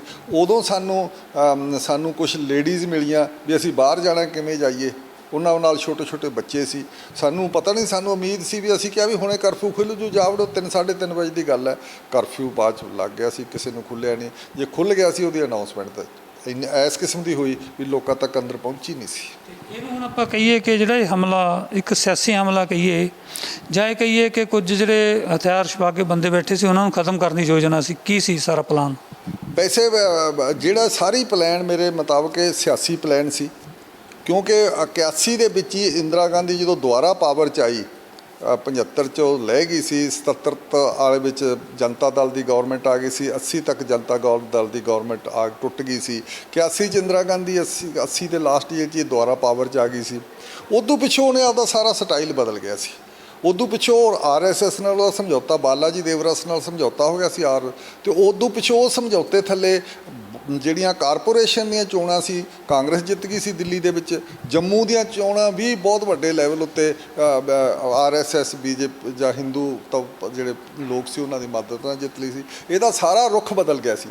ਮੈਂ ਇੰਨਾ ਕਹਿ ਸਕਦਾ ਵੀ ਇੰਦਰਾ ਗਾਂਧੀ ਨੇ ਇਸ ਗੱਲ ਦੀ ਨੀਂਹ ਰੱਖੀ, ਜਿਹਦੇ ਵਿੱਚੋਂ ਇਸ ਹਿੰਦੂਵਾਦੀ ਪੋਲੀਟਿਕਸ ਦੀ ਨੀਂਹ ਰੱਖੀ, ਜਿਹਦੇ ਵਿੱਚ ਮੋਦੀ ਚੱਲ ਰਿਹਾ ਹੁਣ BJP ਦੀ। ਅਤੇ ਇਹਦੇ ਵਿੱਚੋਂ ਹੀ ਅੱਜ ਦਾ ਮੋਦੀ ਹੈ, ਉਹ 84 ਚੋਂ ਨਿਕਲਿਆ, ਉਹ ਇਸ ਚੋਂ ਨਿਕਲਿਆ, ਹੋਰ ਕਿਸੇ ਗੱਲ ਚੋਂ ਨਹੀਂ ਨਿਕਲਿਆ। ਤੁਸੀਂ ਕਹਿੰਦੇ ਕਿ ਧਾਰਮਿਕ ਘੱਟ ਗਿਣਤੀਆਂ ਨੂੰ ਦਬਾਉਣ ਦੀ ਜਿਹੜੀ ਨੀਤੀ ਚੱਲੀ, ਉਹ ਨੀਤੀ ਦੀ ਜਿਹੜੀ ਫਸਲ ਆ ਉਹ ਹੁਣ ਮੋਦੀ ਵੱਢ ਰਿਹਾ, ਇਹ ਹੈ ਤੁਹਾਡਾ ਕਹਿਣਾ? ਹਾਂ, ਬਿਲਕੁਲ ਮੋਦੀ। ਕਿਉਂਕਿ ਸਵਾਲ ਇਹ ਸੀ ਵੀ ਸਿੱਖਾਂ ਦੀ ਕੋਈ ਪੋਲੀਟੀਕਲ ਅਹਿਮੀਅਤ ਤਾਂ ਹੈ ਨਹੀਂ ਸੀ। 10-12 8-10 ਇਹਨਾਂ ਦੇ MP ਬਣਦੇ ਸੀ, 545 MPਆਂ 'ਚੋਂ 50 'ਚੋਂ ਕੀ ਇਹਨਾਂ ਦੀ ਕੋਈ ਔਕਾਤ ਬਣਦੀ ਨਹੀਂ ਸੀਗੇ। ਇਸ ਕਰਕੇ ਇਹਦੇ ਨਾਲ ਕੋਈ ਸਾਰੇ ਦੇਸ਼ 'ਤੇ ਫਰਕ ਤਾਂ ਪੈਣਾ ਨਹੀਂ ਸੀਗਾ। ਇਸ ਕਰਕੇ ਇਹਨੂੰ ਸਿੰਗਲ ਆਊਟ ਕੀਤਾ ਗਿਆ। ਇਸ ਸਾਰੇ ਮਸਲੇ ਨੂੰ ਵਧਾ ਕੇ ਫੌਜ ਨਾਲੇ ਇੰਦਰਾ ਗਾਂਧੀ ਦਾ ਇੱਕ ਖਾਸ ਸਟਾਈਲ ਸੀ। ਮੋਦੀ ਸਟਾਈਲ ਵੀ ਉਵੇਂ ਹੀ ਹੈ ਵੀ ਸਡਨਲੀ ਸਾਰਾ ਕੁਝ ਕਰਨਾ, ਉਵੇਂ ਹੀ ਉਹਨੇ ਫਿਰ ਇਸੇ ਤਰੀਕੇ ਨਾਲ ਹੀ 71 ਦੇ ਹਮਲੇ ਦੇ ਪਿੱਛੋਂ ਪਾਕਿਸਤਾਨ ਦੇ 2 ਹਿੱਸੇ ਕਰਾਤੇ ਸੀਗੇ, ਅਤੇ ਬੰਗਲਾਦੇਸ਼ ਜਿਹਦੇ 'ਚੋਂ ਨਿਕਲਿਆ ਸੀ। ਉਹ ਹਰ ਚੀਜ਼ ਨੂੰ ਬੜੇ ਜਰਕ ਨਾਲ, ਜ਼ੋਰ ਨਾਲ ਕਰਦੀ ਹੁੰਦੀ ਸੀ। ਉਦੋਂ ਇਵੇਂ ਉਹਨੇ ਜਿਹੜੀ 25 ਜੂਨ 1975 ਦੀ ਐਮਰਜੈਂਸੀ ਲਾਈ ਸੀ, ਉਹ ਵੀ ਸਡਨਲੀ ਇੱਕੋ ਦਮ, ਕਿਸੇ ਨੂੰ ਪਤਾ ਹੀ ਨਹੀਂ ਸੀ, ਸਡਨਲੀ ਜੰਮੂ ਰਾਤੀ ਸੀ। ਉਹੀ ਕੰਮ ਇਹ ਸਾਰਾ ਕੁਝ ਕਰ ਰਿਹਾ। ਇਹ ਜਿਹੜੀਆਂ ਫਾਸਿਸਟ ਟੈਂਡੈਂਸੀਆਂ ਹੁੰਦੀਆਂ, ਇਹਦੇ ਵਿੱਚ ਇਵੇਂ ਹੀ ਕੀਤਾ ਜਾਂਦਾ, ਕਿਸੇ ਨੂੰ ਸਲਾਹ ਨਹੀਂ ਲਈ ਜਾਂਦੀ। ਅਤੇ ਜਿਵੇਂ ਇਹਨੇ ਡੀਮੋਨੇਟਾਈਜੇਸ਼ਨ ਕੀਤਾ, ਲੋਕਡਾਊਨ ਕੀਤਾ, ਨੋਟਬੰਦੀ ਕੀਤੀ ਹੈ, ਲੋਕਡਾਊਨ ਕੀਤਾ, GST ਲਾਗੂ ਕੀਤੀ ਹੈ, ਇਹਦੇ ਵੀ ਉਹੀ ਸਟਾਈਲ ਹੈ। ਇੰਦਰਾ ਗਾਂਧੀ ਦਾ ਵੀ ਸੇਮ ਸਟਾਈਲ ਹੁੰਦਾ ਸੀ, ਉਹ ਸਾਰਾ ਕੀਤਾ। ਜਿਹੜਾ ਸਿੱਧੂ ਸਾਹਿਬ ਖਾੜਕੂਵਾਦ ਪੰਜਾਬ ਦੇ ਵਿੱਚ ਆਇਆ, ਉਸ ਤੋਂ ਬਾਅਦ ਜ਼ਿਆਦਾ ਆਇਆ, ਉਹ ਵੀ ਹਰਿਮੰਦਰ ਸਾਹਿਬ ਦੇ ਹਮਲੇ ਤੋਂ ਬਾਅਦ ਨੌਜਵਾਨਾਂ ਦੇ ਜਿਹੜੇ ਮਨਾਂ 'ਚ ਜ਼ਿਆਦਾ ਠੇਸ ਪਹੁੰਚੀ, ਉਹਦਾ ਪ੍ਰਗਟਾਵਾ ਸੀ ਖਾੜਕੂਵਾਦ ਪੰਜਾਬ ਦਾ ਖਾੜਕੂਵਾਦ ਉਸੇ ਦਾ ਪ੍ਰਗਟਾਵਾ ਸੀ। ਉਸ ਤੋਂ ਬਾਅਦ ਕੀ ਹੋਇਆ ਵੀ ਉਸ ਤੋਂ ਬਾਅਦ ਫਿਰ ਇਹਨਾਂ ਨੇ ਇਸ ਕਿਸਮ ਦਾ ਇੱਕ ਉਸ ਤੋਂ ਪਿੱਛੋਂ ਇਹ ਪਿੰਡਾਂ ਦੇ ਵਿੱਚ ਇੱਕ ਰੁਝਾਨ ਚਲਾਇਆ। ਕੋਈ ਲੱਖ ਦੇ ਨੇੜੇ ਤੇੜ ਫੌਜ ਲੱਗੀ ਵੀ ਸੀ, ਖਾਸ ਕਰਕੇ ਗੁਰਦਾਸਪੁਰ, ਅੰਮ੍ਰਿਤਸਰ, ਇਹਨਾਂ ਜ਼ਿਲ੍ਹਿਆਂ ਦੇ ਵਿੱਚ, ਬਾਰਡਰ ਦੇ ਜ਼ਿਲ੍ਹਿਆਂ 'ਚ। ਅਤੇ ਜਿਨ੍ਹਾਂ ਕਰਕੇ ਫਿਰ ਉਹਨਾਂ ਨੇ ਫਿਰ ਇਹ ਜਿਹੜਾ ਨਵਾਂ ਉਹਨਾਂ ਨੇ ਤੋਰਿਆ ਇਹ ਸਾਰਾ, ਉਹ ਵੁੱਡਰੋਜ਼ ਉਸ ਨੂੰ ਕੰਪੇਨ ਕਹਿੰਦੇ ਸੀ। ਵੁੱਡਰੋਜ਼ ਜਿਹੜਾ ਚਲਾਇਆ, ਵੁੱਡਰੋਜ਼ ਦੇ ਥੱਲੇ ਫਿਰ ਨੌਜਵਾਨ ਜਿਨ੍ਹਾਂ 'ਚ ਪੋਟੈਂਸ਼ੀਅਲ ਸੀ ਵੀ ਕੱਲ੍ਹ ਨੂੰ ਇਹ ਕੋਈ ਸਾਡੇ ਲਈ ਸਮੱਸਿਆ ਖੜੀ ਕਰਨਗੇ, ਜਾਂ ਇਹ ਮਿਲੀਟੈਂਟ ਜਾਂ ਖਾੜਕੂ ਬਣ ਜਾਣਗੇ, ਫੜੇ ਗਏ ਬਹੁਤ। ਫਿਰ ਜਦੋਂ ਫੜਫੜਾਈ ਸ਼ੁਰੂ ਹੋਈ ਤਾਂ ਫਿਰ ਪਾਕਿਸਤਾਨ ਵੱਲ ਬਹੁਤ ਨਿਕਲ ਗਏ ਸੀ ਉਹਨਾਂ ਦਿਨਾਂ ਦੇ ਵਿੱਚ। ਇਹ ਸਾਰੀ ਫੜਫੜਾਈ, ਦਰਬਾਰ ਸਾਹਿਬ ਦਾ ਹਮਲਾ ਖਤਮ ਹੁੰਦੇ ਹੀ ਜੂਨ ਦੇ ਵਿੱਚ ਹੁੰਦਾ, ਸਾਰਾ ਜੁਲਾਈ ਇਹੀ ਫੜਫੜਾਈ ਚੱਲਦੀ ਰਹੀ। ਉਹਦੇ ਵਿੱਚੋਂ ਫਿਰ ਲੋਕ ਭੱਜੇ, ਉਹਦੇ ਵਿੱਚੋਂ ਹੀ ਖਾੜਕੂ ਵਾਲੇ, ਉਹਦੇ ਵਿੱਚੋਂ ਹੀ ਫਿਰ ਬਦਲੇ ਲੈਣ ਦੀ ਭਾਵਨਾ ਹੋਈ। ਇਹ ਸਾਰਾ ਕੁਝ ਹੋਇਆ। ਇਹ ਉਦੋਂ ਪਿੱਛੋਂ ਕੱਲਾ ਬਲੂ ਸਟਾਰ ਨਹੀਂ ਸੀ, ਇਹਦੇ ਪਿੱਛੇ ਪੂਰੀ ਵੱਡੀ ਪੋਲੀਟੀਕਲ ਮਨਸ਼ਾ ਸੀ, ਸਾਰੀ ਪੋਲੀਟੀਕਲ ਪਲਾਨ ਸੀ ਜਿਹਨੇ ਪੰਜਾਬ ਦਾ ਇੰਨਾ ਨੁਕਸਾਨ ਕੀਤਾ, ਜਿਹੜਾ ਘਾਟਾ ਲੰਮਾ ਸਮਾਂ ਪੂਰਾ ਨਹੀਂ ਹੋਏਗਾ। ਵੇਖੋ ਸਰਕਾਰਾਂ ਨੂੰ ਦੇਸ਼ ਦੇ ਲੈਵਲ ਤੇ ਦੇਖੀਏ ਤਾਂ ਪੰਜਾਬ ਦਾ ਘਾਟਾ ਉਹਨਾਂ ਨੂੰ ਕੀ ਲੱਗਦਾ ਸੀਗਾ। ਪੰਜਾਬ ਉਹਨਾਂ ਲਈ ਬਹੁਤ ਛੋਟੀ ਜੀ ਗੱਲ ਹੈ। ਐਡੇ ਵੱਡੇ ਸਬ ਕੰਟੀਨੈਂਟ ਨੁਮਾ ਦੇਸ਼ ਦੇ ਵਿੱਚ ਪੰਜਾਬ ਕੋਈ ਮਹਿਣਾ ਨਹੀਂ ਰੱਖਦਾ ਉਹਨਾਂ ਲਈ। ਪੰਜਾਬ ਚੱਲਦਾ ਹੀ ਰਿਹਾ ਸਾਰਾ ਹੁਣ ਤੱਕ। ਸਵਾਲ ਇਹ ਹੋਇਆ ਵੀ ਉਦੋਂ ਪਿੱਛੋਂ ਸਾਰਾ ਜਿਹੜੀ ਬੇਸਿਕ ਗੱਲ ਇਹ ਹੈ ਵੀ ਇਹ ਸਾਰੇ ਫੌਜ ਦੇ ਹਮਲੇ ਦੇ ਪਿੱਛੋਂ ਜਾਂ ਇਹੀ ਜੀ ਸਾਰੀ ਪੋਲੀਟਿਕਸ ਦੇ ਪਿੱਛੋਂ, ਜਿਵੇਂ ਇੱਥੇ ਪੋਲੀਟਿਕਸ ਹੁਣ ਬਦਲ ਗਈ ਹੈ ਇੰਡੀਆ ਦੇ ਵਿੱਚ ਬਦਲੀ, ਉਦੋਂ ਵੀ ਪੋਲੀਟਿਕਸ, ਇਸ ਪੋਲੀਟਿਕਸ ਦਾ ਮੁੱਢ ਉਦੋਂ ਬਣ ਗਿਆ ਸੀਗਾ। ਉਦੋਂ ਫਿਰ ਕੋਈ ਵੀ ਪੋਲੀਟਿਕਸ ਦਾ ਸਰੂਪ ਹੀ ਬਦਲ ਗਿਆ ਸੀ। ਜਿਹੜੇ ਖੁੱਲ੍ਹੇ ਲੈਵਲ ਤੇ ਪੋਲੀਟਿਕਸ ਵਿਚਰਦੇ ਫਿਰਦੇ ਹੁੰਦੇ ਸੀ, ਲੋਕਾਂ 'ਚ ਹੁੰਦੇ ਸੀ, ਹਟ ਗਏ ਸੀ ਸਾਰੇ। ਸਿਕਿਉਰਿਟੀ ਗਾਰਡਾਂ 'ਚ ਰਹਿਣ ਲੱਗ ਗਏ ਸੀਗੇ। ਹਰ ਪੰਜਾਬ ਦਾ ਬਾਡੀਗਾਰਡ ਬਣ ਗਿਆ ਸੀ ਬੰਦਾ, ਬਾਡੀਗਾਰਡ ਰੱਖਣ ਲੱਗ ਗਿਆ ਸੀ ਪੋਲੀਟੀਸ਼ੀਅਨ, ਵੱਡਾ ਲੀਡਰ, ਕੋਈ ਵੱਡਾ ਛੋਟਾ ਲੀਡਰ ਸਾਰਾ। ਇੱਥੋਂ ਤੱਕ ਹੈ ਵੀ ਦਿੱਲੀ ਦੇ ਵਿੱਚ ਵੀ ਉਦੋਂ ਕੋਈ ਵੀ ਕੋਠੀ ਜਿਹੜੀ ਸਰਕਾਰੀ ਕੋਠੀ ਸੀ ਉਹ ਬਾਡੀਗਾਰਡਾਂ ਤੋਂ ਬਗੈਰ ਨਹੀਂ ਰਹੀ।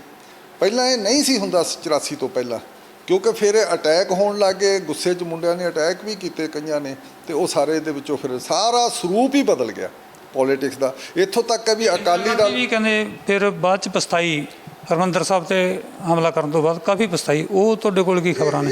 ਕਿਉਂਕਿ ਦਿੱਲੀ ਤੁਸੀਂ ਲੰਮਾ ਸਮਾਂ ਕੰਮ ਕਰਦੇ ਰਹੇ। ਕੋਈ ਸਬੂਤ ਨਹੀਂ ਹੈ ਵੀ ਉਹ ਪਛਤਾਈ ਜਾਂ ਨਹੀਂ ਪਛਤਾਈ, ਜਿੱਥੋਂ ਤੱਕ ਬਾਹਰ ਨਹੀਂ ਪਤਾ ਵੀ ਪਛਤਾਈ ਕਿ ਨਹੀਂ ਪਛਤਾਈ। ਤੇ ਪਰ ਉਹਦਾ ਜਿਹੜਾ ਸਾਰਾ ਉਸਨੇ ਮਾਹੌਲ ਖੜਾ ਕੀਤਾ ਸੀ ਪੋਲੀਟੀਕਲ ਲੈਵਲ ਉੱਤੇ, ਉਸ ਨੂੰ ਬਹੁਤ ਉਹਦਾ ਬੈਨੀਫਿਟ ਹੋਇਆ ਸੀ। ਉਹ ਨਹੀਂ ਲੈ ਸਕੀ, ਮਾਰੀ ਗਈ, ਤਾਂ ਉਸ ਦੇ ਪਿੱਛੋਂ ਉਹਦੇ ਲੜਕੇ ਰਾਜੀਵ ਗਾਂਧੀ ਨੂੰ ਹੋਇਆ ਸੀ।